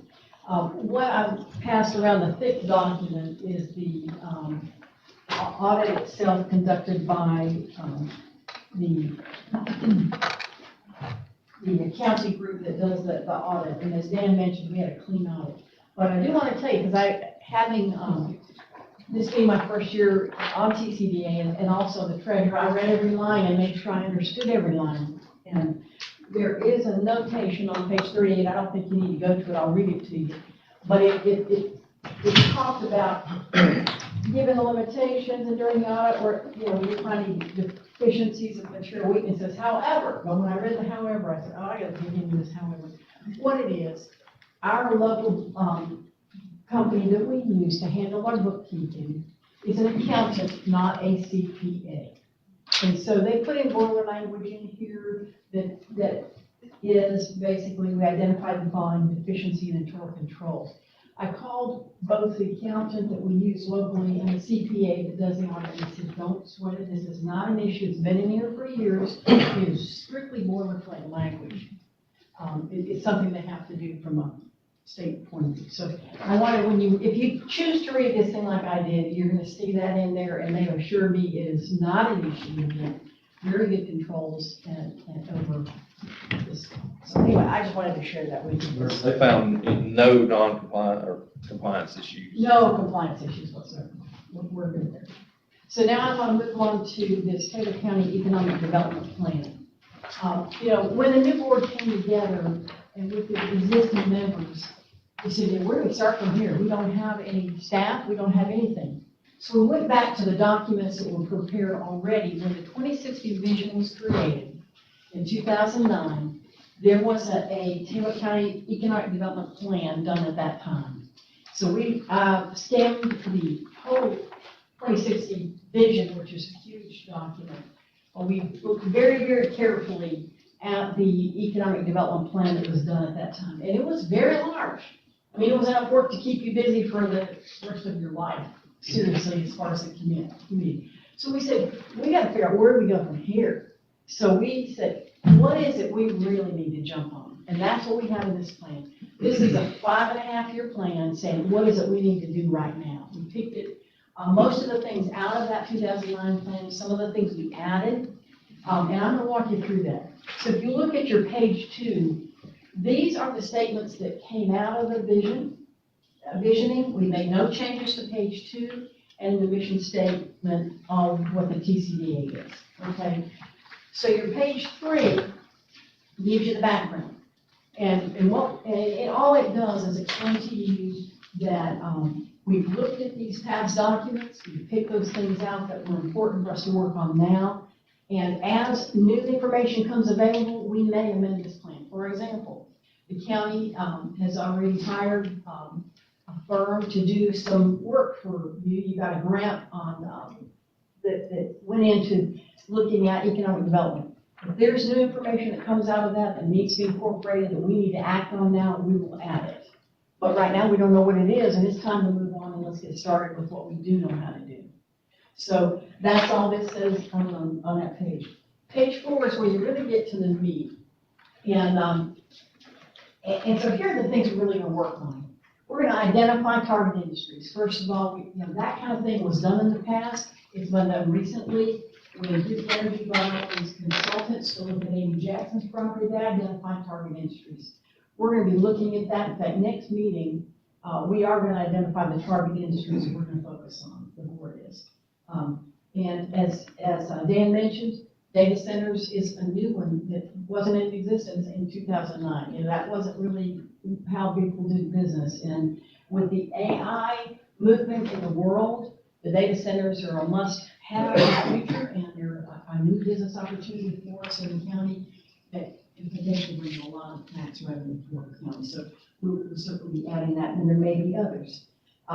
We've identified in this who's going to do the work and when we're going to target it being done. So you'll see the last item in every one of these sections, it'll tell you who's actually going to be the lead person on it.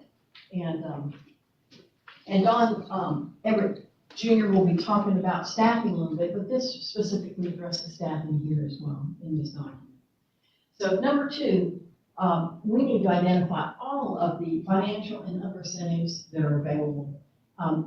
We have some of that information already, but we really feel we need one comprehensive list and contacts, et cetera, of financial incentives. So if we have a business come or a local business that wants to grow, we can help them. Who is it we got to go talk to learn about or to sign up for these various incentives so that we can use those as some way to attract a new industry, a new business to our community. The number 3 item is local business outreach. One of the things we found in the reading we've done and previous work that's been done is your quickest and best opportunity to grow the business in this community is to expand local business. You've seen some of that already, but we need to reach out to every local business. And so this is the plan of what we're planning to do that. The top businesses, the largest businesses, we're going to probably reach out to personally. Those that maybe aren't as large, if we don't have the time, we'll be making written communications and that kind of thing to those businesses to be sure that they know we will help them. We've got the financial incentives package that we can go over with them, and we'll do what we can do to help them. So that's the 3rd item. The 4th item is business development sites. When you bring in an industry to come consider this county, they go, well, okay, where should we put it? Well, we have got work to do to identify sites that have certain amenities that is important for the business. We got to be sure the landowner's interested in selling and at what price they might be willing to sell. And we're not becoming brokers, but and we don't take any commissions, but we want to be able to show their property so that we can interest new parties. So that is another one of our priorities. Moving on to page 5, then comes the rest of the work, and that's, let's go recruit those new industries. So one of the things that I'll talk about more is we may have, a lot of energy to do these things, but we don't necessarily have all the contacts, and we don't know what all the contacts are in the state of Florida and all those kinds of things that business development people with careers in that area have. And so we're going to be seeking people with that kind of expertise to help us bring in new business. And we're all going to be working toward it, but we're going to be looking to hire as contractors, not employees, okay, as a contractor, to help us reach out to these target industries. Again, Dawn is going to talk more about it. And then the next item is making a step change improvement in the local education system to support new business improvement. We recognize that TCDA doesn't have anything to do with the education system, except to be sure that our leadership understand the critical importance of the good education system and to pledge our support and to help them in any way we can with contacts that we've developed or what have you, so that we can have a system that does support the recruitment. As the CEO of the hospital mentioned, the schools and the hospitals are very important, have quality systems in place to be able to recruit new business. And that's been a historical thing that has certainly been made available to us and you all as well. And then lastly, improve the overall physical appearance of the existing building greatly in the community. And competing with the rest of the world here, you know, whether it's other cities in Florida, whether it's cities and communities in rural areas. Appearance is important, and we've taken a hit by the hurricane.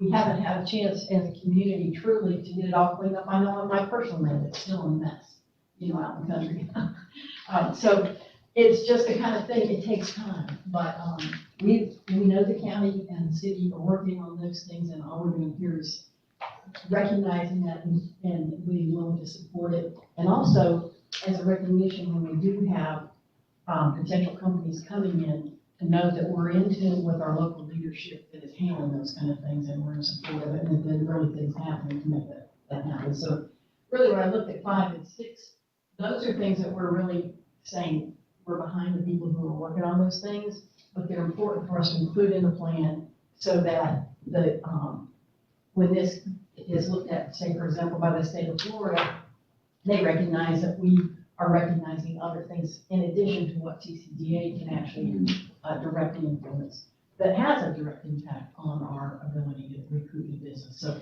we tried to boil it down into something small enough that we could all get our arms around and know what we needed to do. So this is the action plan that our board has to adopted, and we've already begun working on that. This next week, we have interviews with 6 people who have expressed an interest and be considered for 2 roles, and again, I'll talk about those more. But we feel the need for a person that has those the kind of contacts that we need and experience at the state level to tie us in and help us bring in those businesses that they know are already out there knocking on doors around the state. And then we also need a more local person to help us work through many of these local issues. And you'll see in that plan, it's spelled out in detail in that plan, but I just went over with you who they are. That's a quick and dirty summary for you, but any questions? Your local business outreach, I understand, working through the chamber, but I'm assuming or asking if that's including the Steinhatchee Chamber of Commerce, the boat chambers. So Yes. some of the businesses may not be members of Perry that may be in Steinhatchee. Just want them to have that opportunity. And some of the businesses may not be a member of any of the chambers, and we may have to somehow figure out another way to reach out to them, whether it's, you know, at newspaper advertising or something, or on Facebook sites or something, you know, because there may be some that are just small cottage industries that would like to grow that are not a member of the chamber. Any more questions? Thank you. Oh, I forgot one very important thing. I apologize about going back to this. But this is important because we don't currently have staffing, as you know. And we've been very fortunate in that this county commission has funded at the level of $100,000 in the past and has budgeted for the fiscal year we're in already $100,000 for TCDA. We don't have that in our checkbook yet because we didn't have a clean audit at that time. We just now got the audit back. So now that we have the audit back, we respectfully request that the county go ahead and fund the TCDA for the current fiscal year we're in at the $100,000 level, which was in the previous budget. Okay. Thank you. First of all, I'm gonna thank the board for the recent appointments you made, for Dan and Michelle and Jim Bassett, who couldn't be here this morning.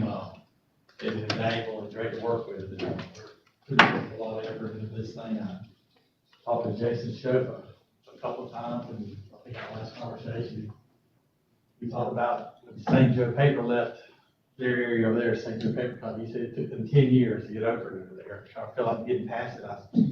Our goal is not make this a 10-year deal. So we're gonna meet every week and have, I think through the end of August right now, plan on meeting every week. So looking at our money and what we can do and what we're capable of doing, me with Duke Energy and North Florida Regional Economic Development Council, we realized that this thing is a lot bigger than us. Oh, yeah.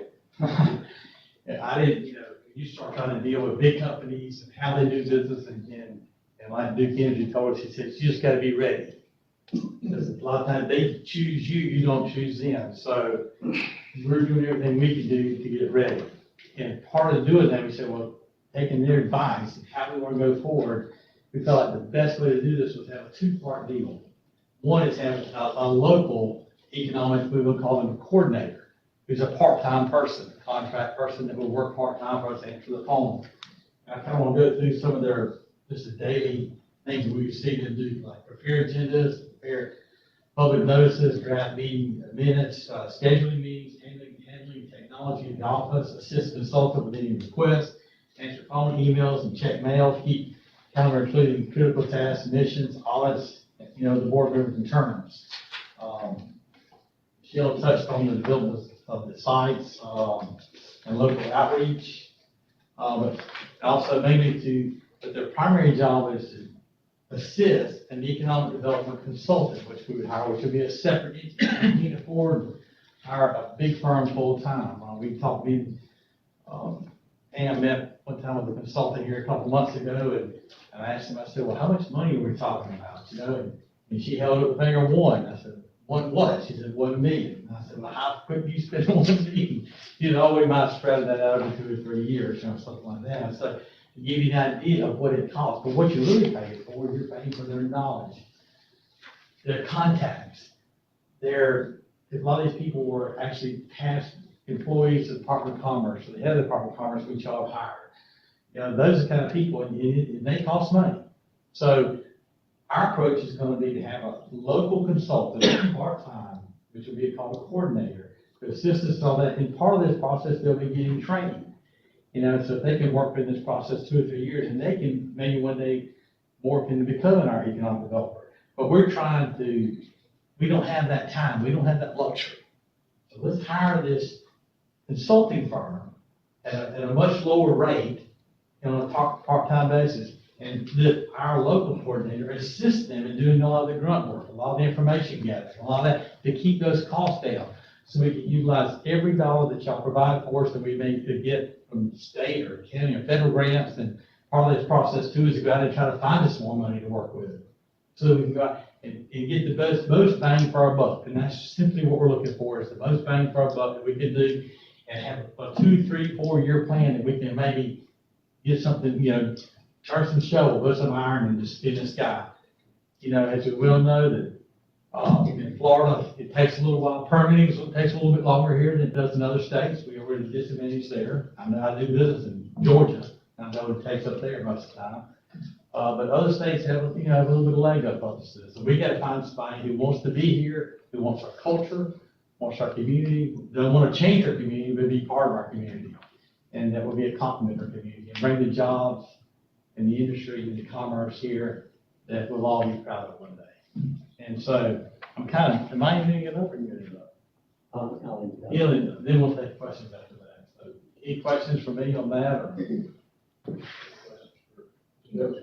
Have you had any companies talking pretty good lately? Yes. I think the ad that Michelle's got out there for the, if you go to TCDA's website, you'll see an ad there for the wood vacuum that we add here. You'll see that. There's already, trying to be careful. Yeah. We have non-disclosures, obviously, you know what I mean? But yes, we do have some people that are interested in bringing some industry here. And you never know whether they're tire kickers or how serious they are. You know what I mean? But you gotta approach every one of them as if they're just as serious as they can be. So yes, we do have some tire kickers going on, and so we need to be in a big position for them. And we're kind of, right now, fortunately with the Department of Commerce, we're kind of, because of the hurricane and the loss of 2 mills here, we're getting a little more attention than maybe some other folks are. So we're going to try to take advantage of that. The Department of Commerce helping them every way they can. Yes, sir. And once we get a coordinator hired, we talked about this morning, we're going to go back to Tallahassee. A couple of us go with this coordinator, they say, hey, you need to grease the wheel, okay, that needs to grease. Go up there once a week or twice a week, whatever it takes to stay in their front door, stay on their radar, so that we can bring some industry here. So that is our whole goal. Be a nuisance if you have to be, but let's go up there and stay up there. And, and work with this coordinator, work with our Jason Schoep's office or Corey's office, Corey Simon's office, and let those guys help us. So we're committed. We got the right, we have the right team. And I feel like, some good prayers and some, hard work, we can get there.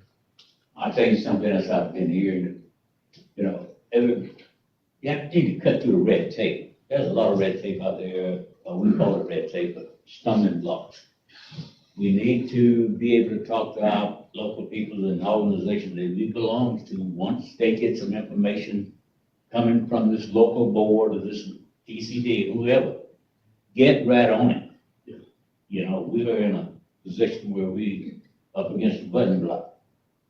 But if we can get, I think if we can get that done, we can get a whole lot more answers. Yeah, we have a board now that's committed to do exactly what you talked about. A number of us that agreed that, it takes money out of our own pockets to travel, get on a plane, go see somebody, take time away from from our private businesses. The Department of Defense right now, because you got a lot of wars going on right now.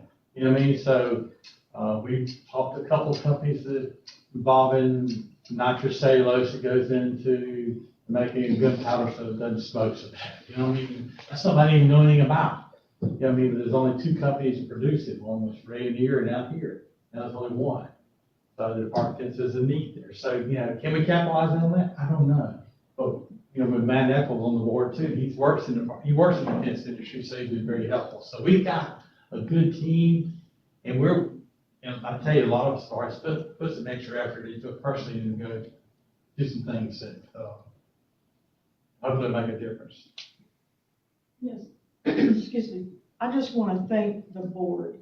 I want to tell y'all that we have the best board, the best TCDA board that we have ever had.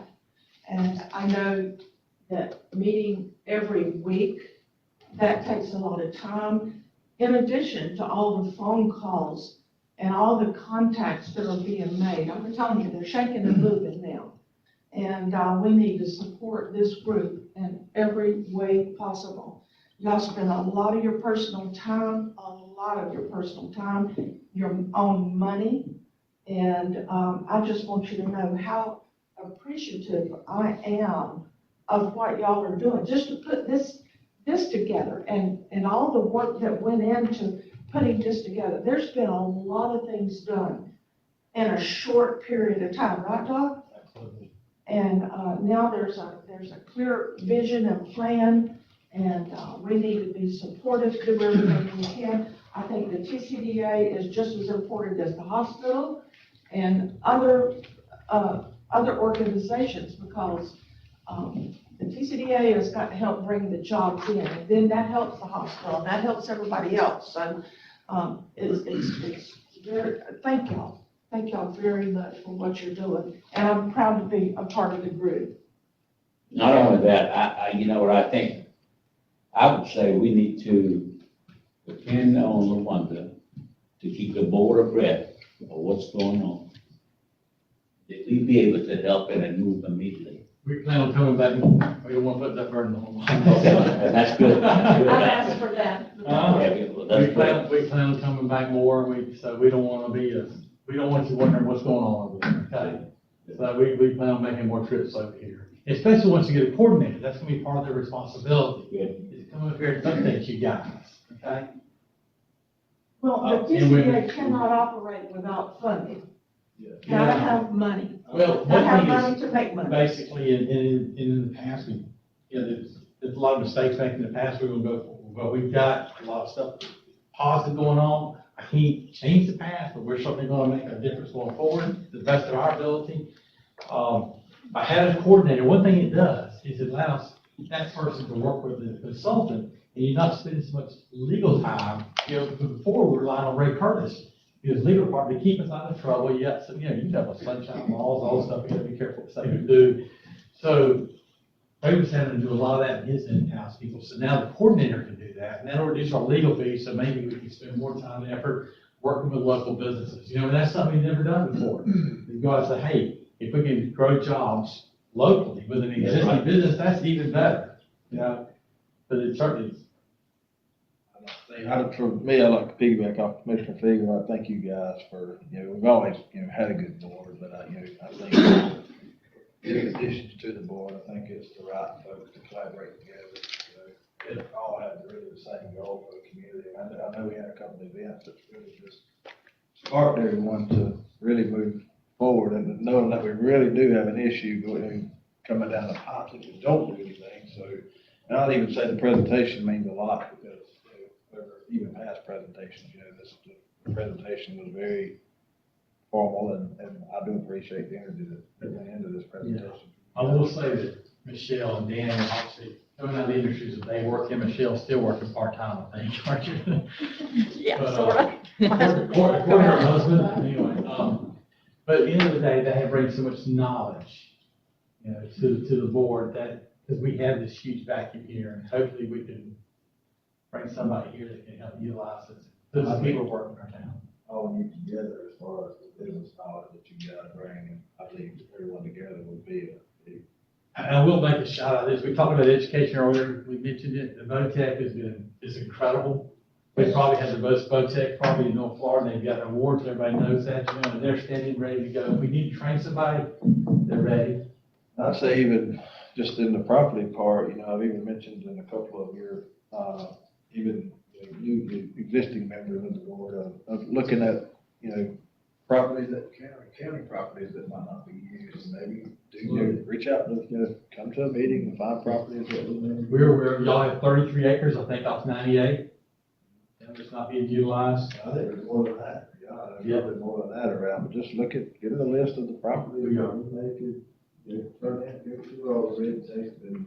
Well, that's what we do, getting options on this property, because if you bring somebody here and says, hey, I want this property, the person goes, oh, I get word who's coming, they think the pockets or something, I'm gonna raise the price. Well, no, we're not gonna do that. If you want us to market the property, we gotta get it locked in, so that we're not gonna spend our time and effort on a piece of property. Yeah. Okay, to market it, then the person, the owner, the seller, you know, pull the rug out from underneath us. I mean, so, then that's happened here one time, several years ago, here in Taylor County, and we lost 30 or 40 good jobs, you know, but that's not bringing up old dirty laundry, but we learned a lot from that process, I can assure you.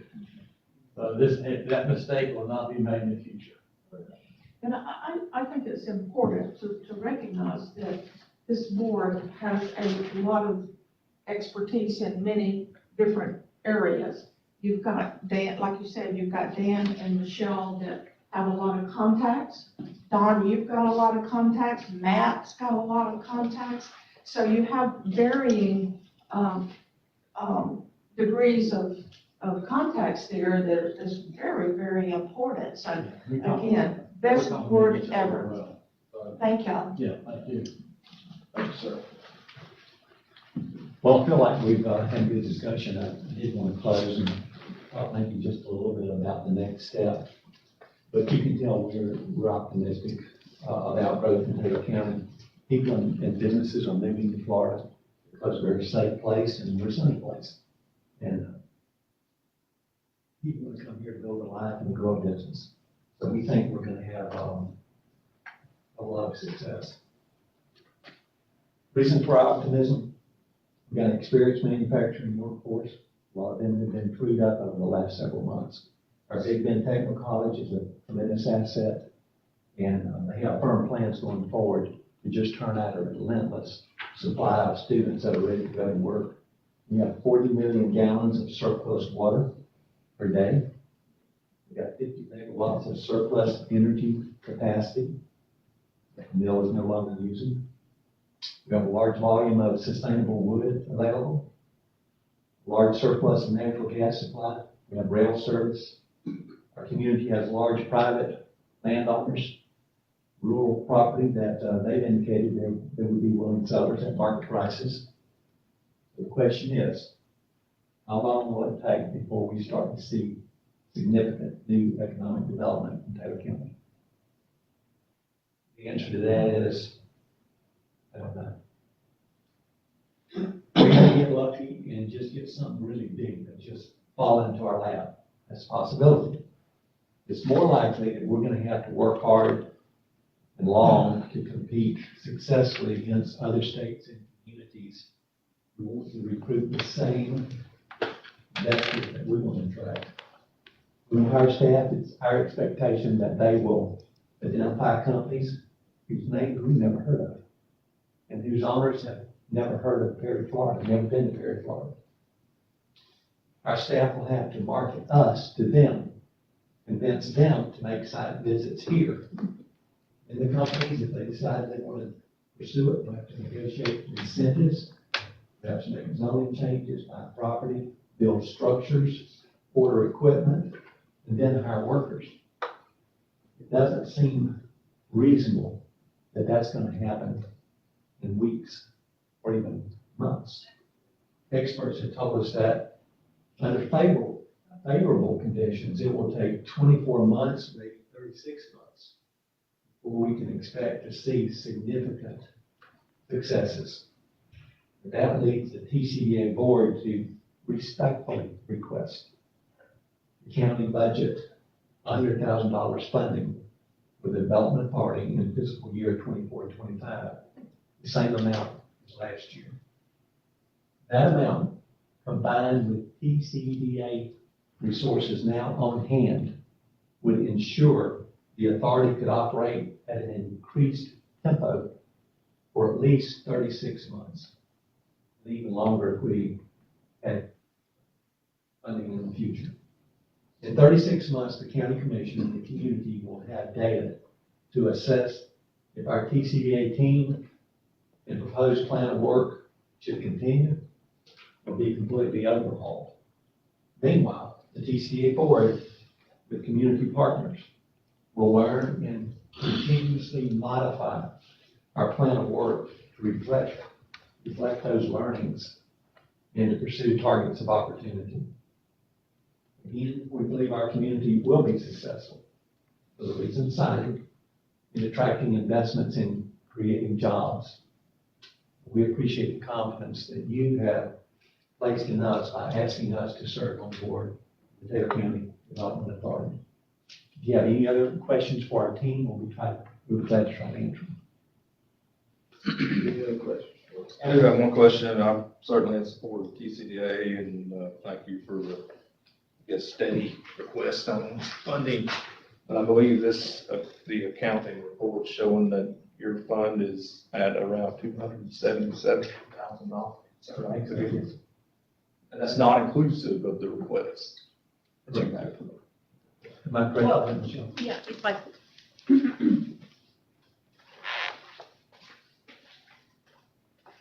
As Dan mentioned, we're looking really for a 3-year kind of period of time. Sure. Okay, so what we got, we recently have gotten a commitment from the state of Florida for $125,000 for this year. And I'll be working with LaWanda to figure out how we even get that money and where we get it from. So that's a help. We anticipate what we budgeted is $150,000 for these 2 consultants. We don't know if it'll take that much, but these high-powered consultants are really expensive. Okay, so that's why we need a coordinator at a different kind of rate. So we got that built in. But what it basically takes us through the end of 2026, if you funded us at $100,000 this year and then this next year and then next year, we would be able to operate probably through 2026. Okay, so then we're sort of like out of money because these high-powered consultants, to get this kind of context and brought in here, we're anticipating salaries will be $150,000 between the 2 of them. So it's just simple. It's just. So the plan to be implemented is a 5-year plan, correct? The plan, a 5-year plan, but because this stuff, we recognize you get it started, but, that might get you through breaking ground. 3 years might, 3-year budget might get you through breaking ground. I don't know, depending on what type of businesses there are. But hopefully, we get more local businesses who want to grow and can grow with incentives if we help them know what's available, because they can do it a whole lot quicker. But we haven't started on that yet. We're just putting together the plan and searching through these other plans that have been done to see where we go. What about answering telephone? Ooh, you got somebody? Right now, we have no one answering the telephone, okay? It goes to Matt Eccles' email. That's what's happening. So, the chamber has volunteered, I believe maybe last week, they got the phones change where they can answer the phone for us in the interim. But right now, there's nobody answering telephone. Or emails. Yeah, we don't need to break down the communication there. We We need, do not, so I mean, that's the kind of thing we came into is like, what's in the email? How do you get to it? You know, so that's where we started from.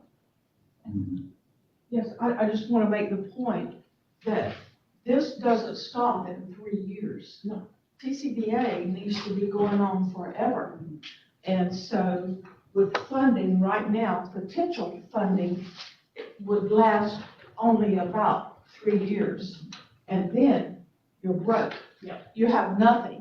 But yet, this program needs to continue on. It does not need to stop. So just because it looks like there's plenty of money now, that money will go fast. And right now, there's no way to replenish that. $100,000 a year will not sustain TCDA. Just want to make clear we all understand that.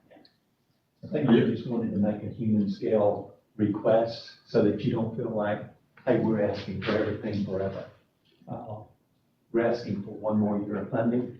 That'll give us enough resources to go at least 3 years with what we have on hand. Then it'll be time to reevaluate. Well, I think that's very reasonable, and I thank you for that. Certainly, if there's other funds that are available, as far as commerce. Oh, yeah, we're gonna sit down and have it. I mean, super happy that they, saw fit to fund an additional 125 this year, so. Thank you. Are y'all in the process of trying to hire somebody to have in there full time and to meet people and answer the phone? And What we're doing, you know, as Dawn mentioned, we have the, we call it economic development coordinator, which would be the local person who would be handling the phones, the emails, coordinating the meetings, setting up, you know, meetings with potential clients coming in that want to look at the county and this and that, and working with this high-powered person who has contacts all over the world.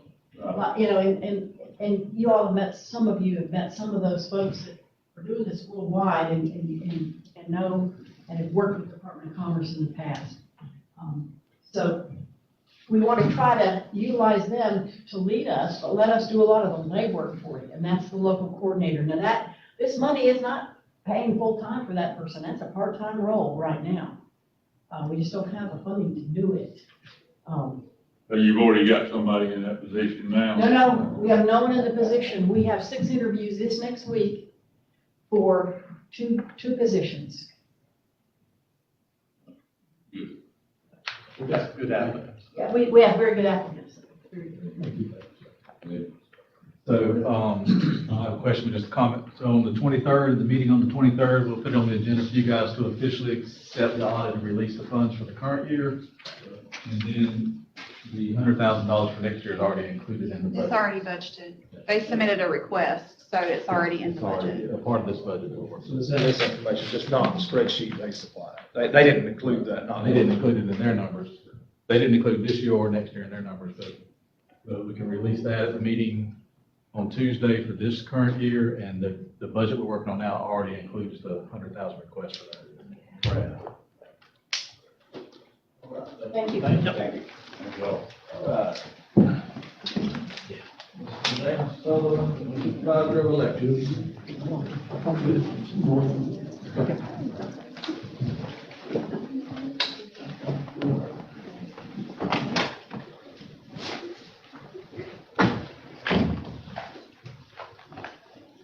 This the last, right?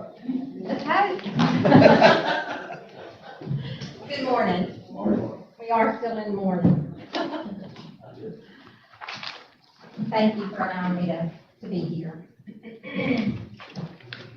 So I'm probably like a lot of your other constitutional offices. We're getting hit with increases that are hard to foresee in advance.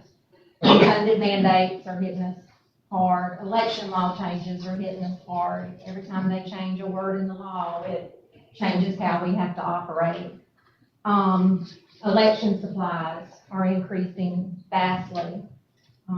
Postage is hitting us something terrible. You know, postage went up yesterday.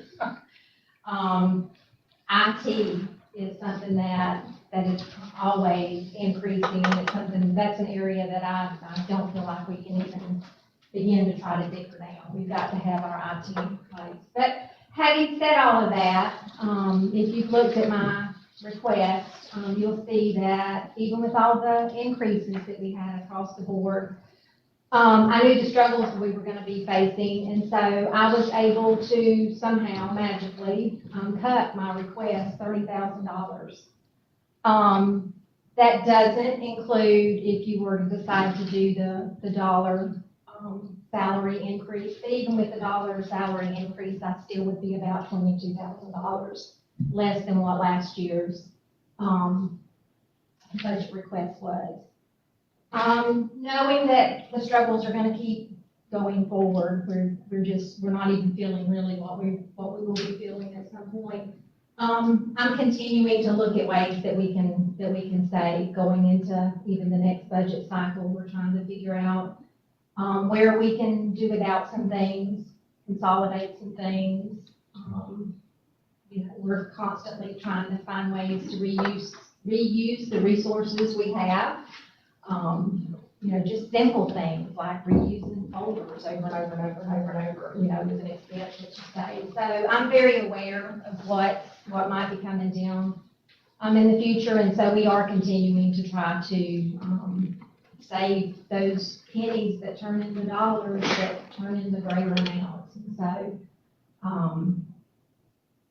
I do have one other thing I want to talk to you about, but I'll take any questions you may have about my budget at this point.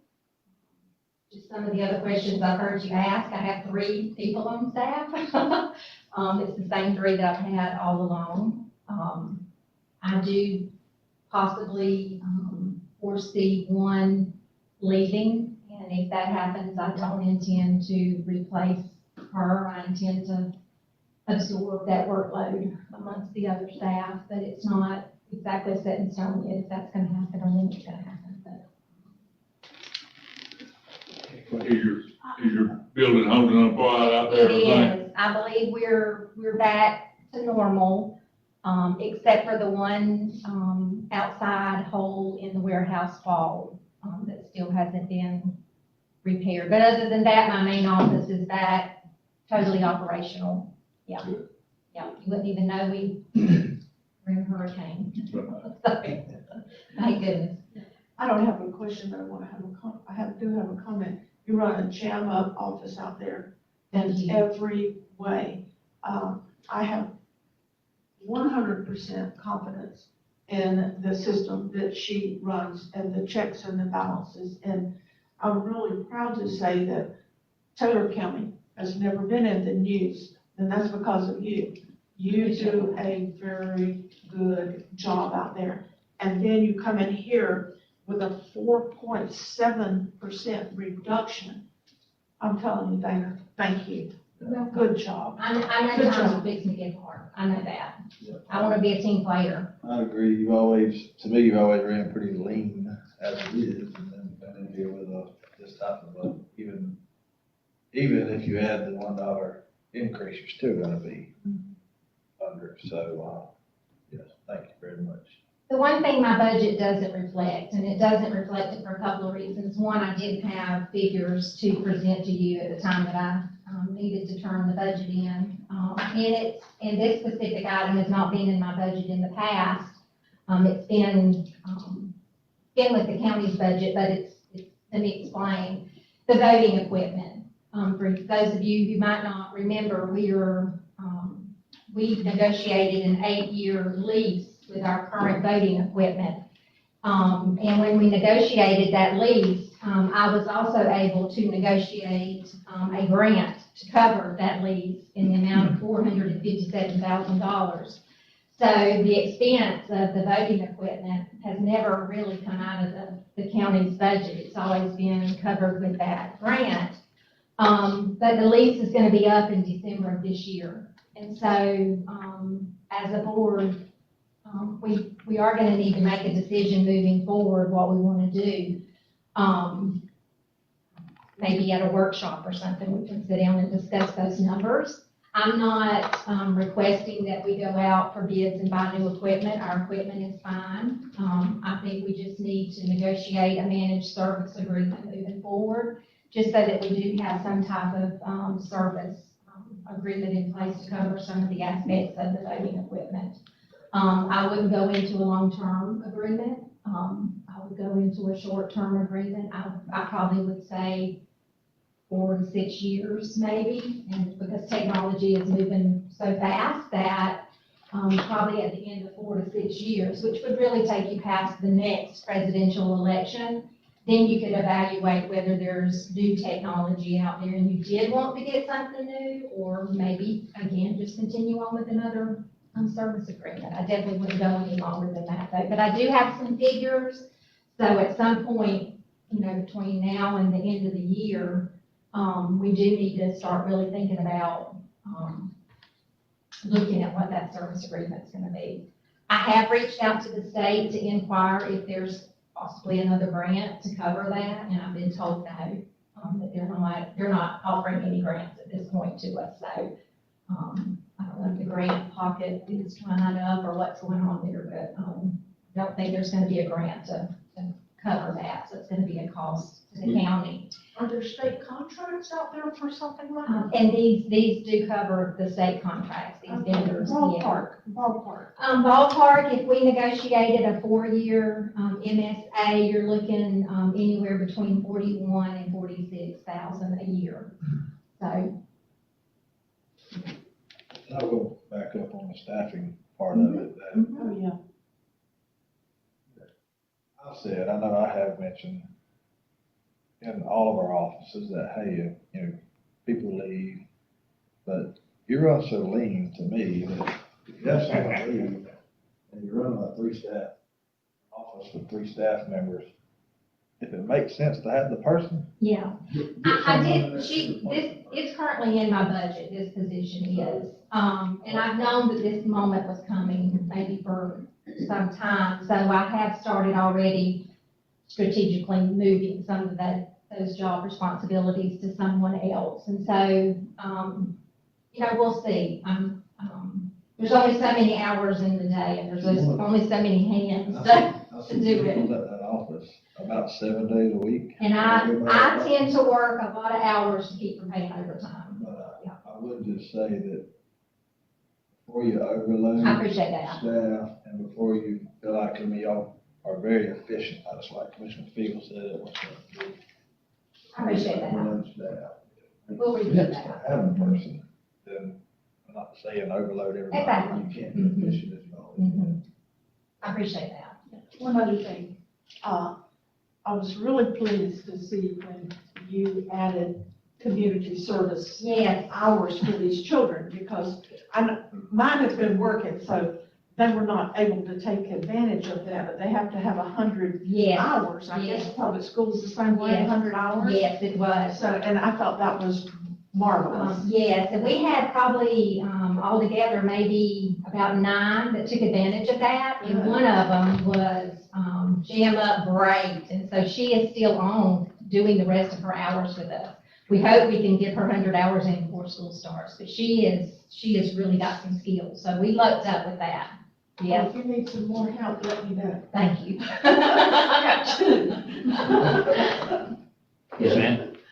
It tells me husband, wife, once you're married, become one. Mark. That's the husband. He can become that one, and you both can do the same thing, or you can want him to do something. Bless his heart. Every morning when I leave the house, he says, "What do I need to do for you today?" Yep. Any more questions? But I echo the same sentiment as the rest of them. I think you're going to do a good job. Fabulous job. And my hat's off to you. All right, thank you so much.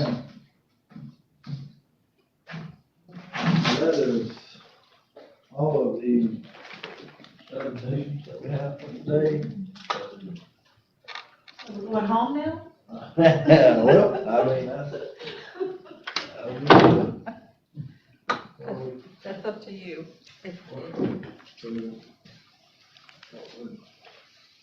Gary and I had talked about for Thursday, our audit report is finished, and so, I'm waiting to hear back from them, so they may actually come Thursday morning also and present the audit. Just, you know, so, because everybody will be here, just as a heads up, but they shouldn't take 15 minutes. And then the sheriff's presentation will be Thursday morning. So we need to go on anything else today, or are we good to? Unless you got any questions or anything you want to look at. I mean, I want to kind of digest what we've. I do think we need to think about Dana's request. I mean, if she's pretty sure we're gonna need to spend 40-something thousand this year, we might ought to go ahead and, might already go ahead and think about adding that into this year's budget. If that's gonna be hitting us in December. But other than that, I think that, I don't think we've heard anything today that could change anything. That's how we did it with the equipment before, because we knew what the payment was going to be every year. And so we budgeted what the payment was. We actually budgeted the entire amount when it was first approved like 8 years ago. We budgeted the entire amount and then in a reserve in that department, and then made the payment every year. That way we knew we would have the money for that, for the 8 years, what the grant didn't pay for. So, I mean, I can add the 46 on the high end. Look at it. Any other requests that you want to discuss today? All right, if nothing further, then we'll say this meeting adjourned. Line muted.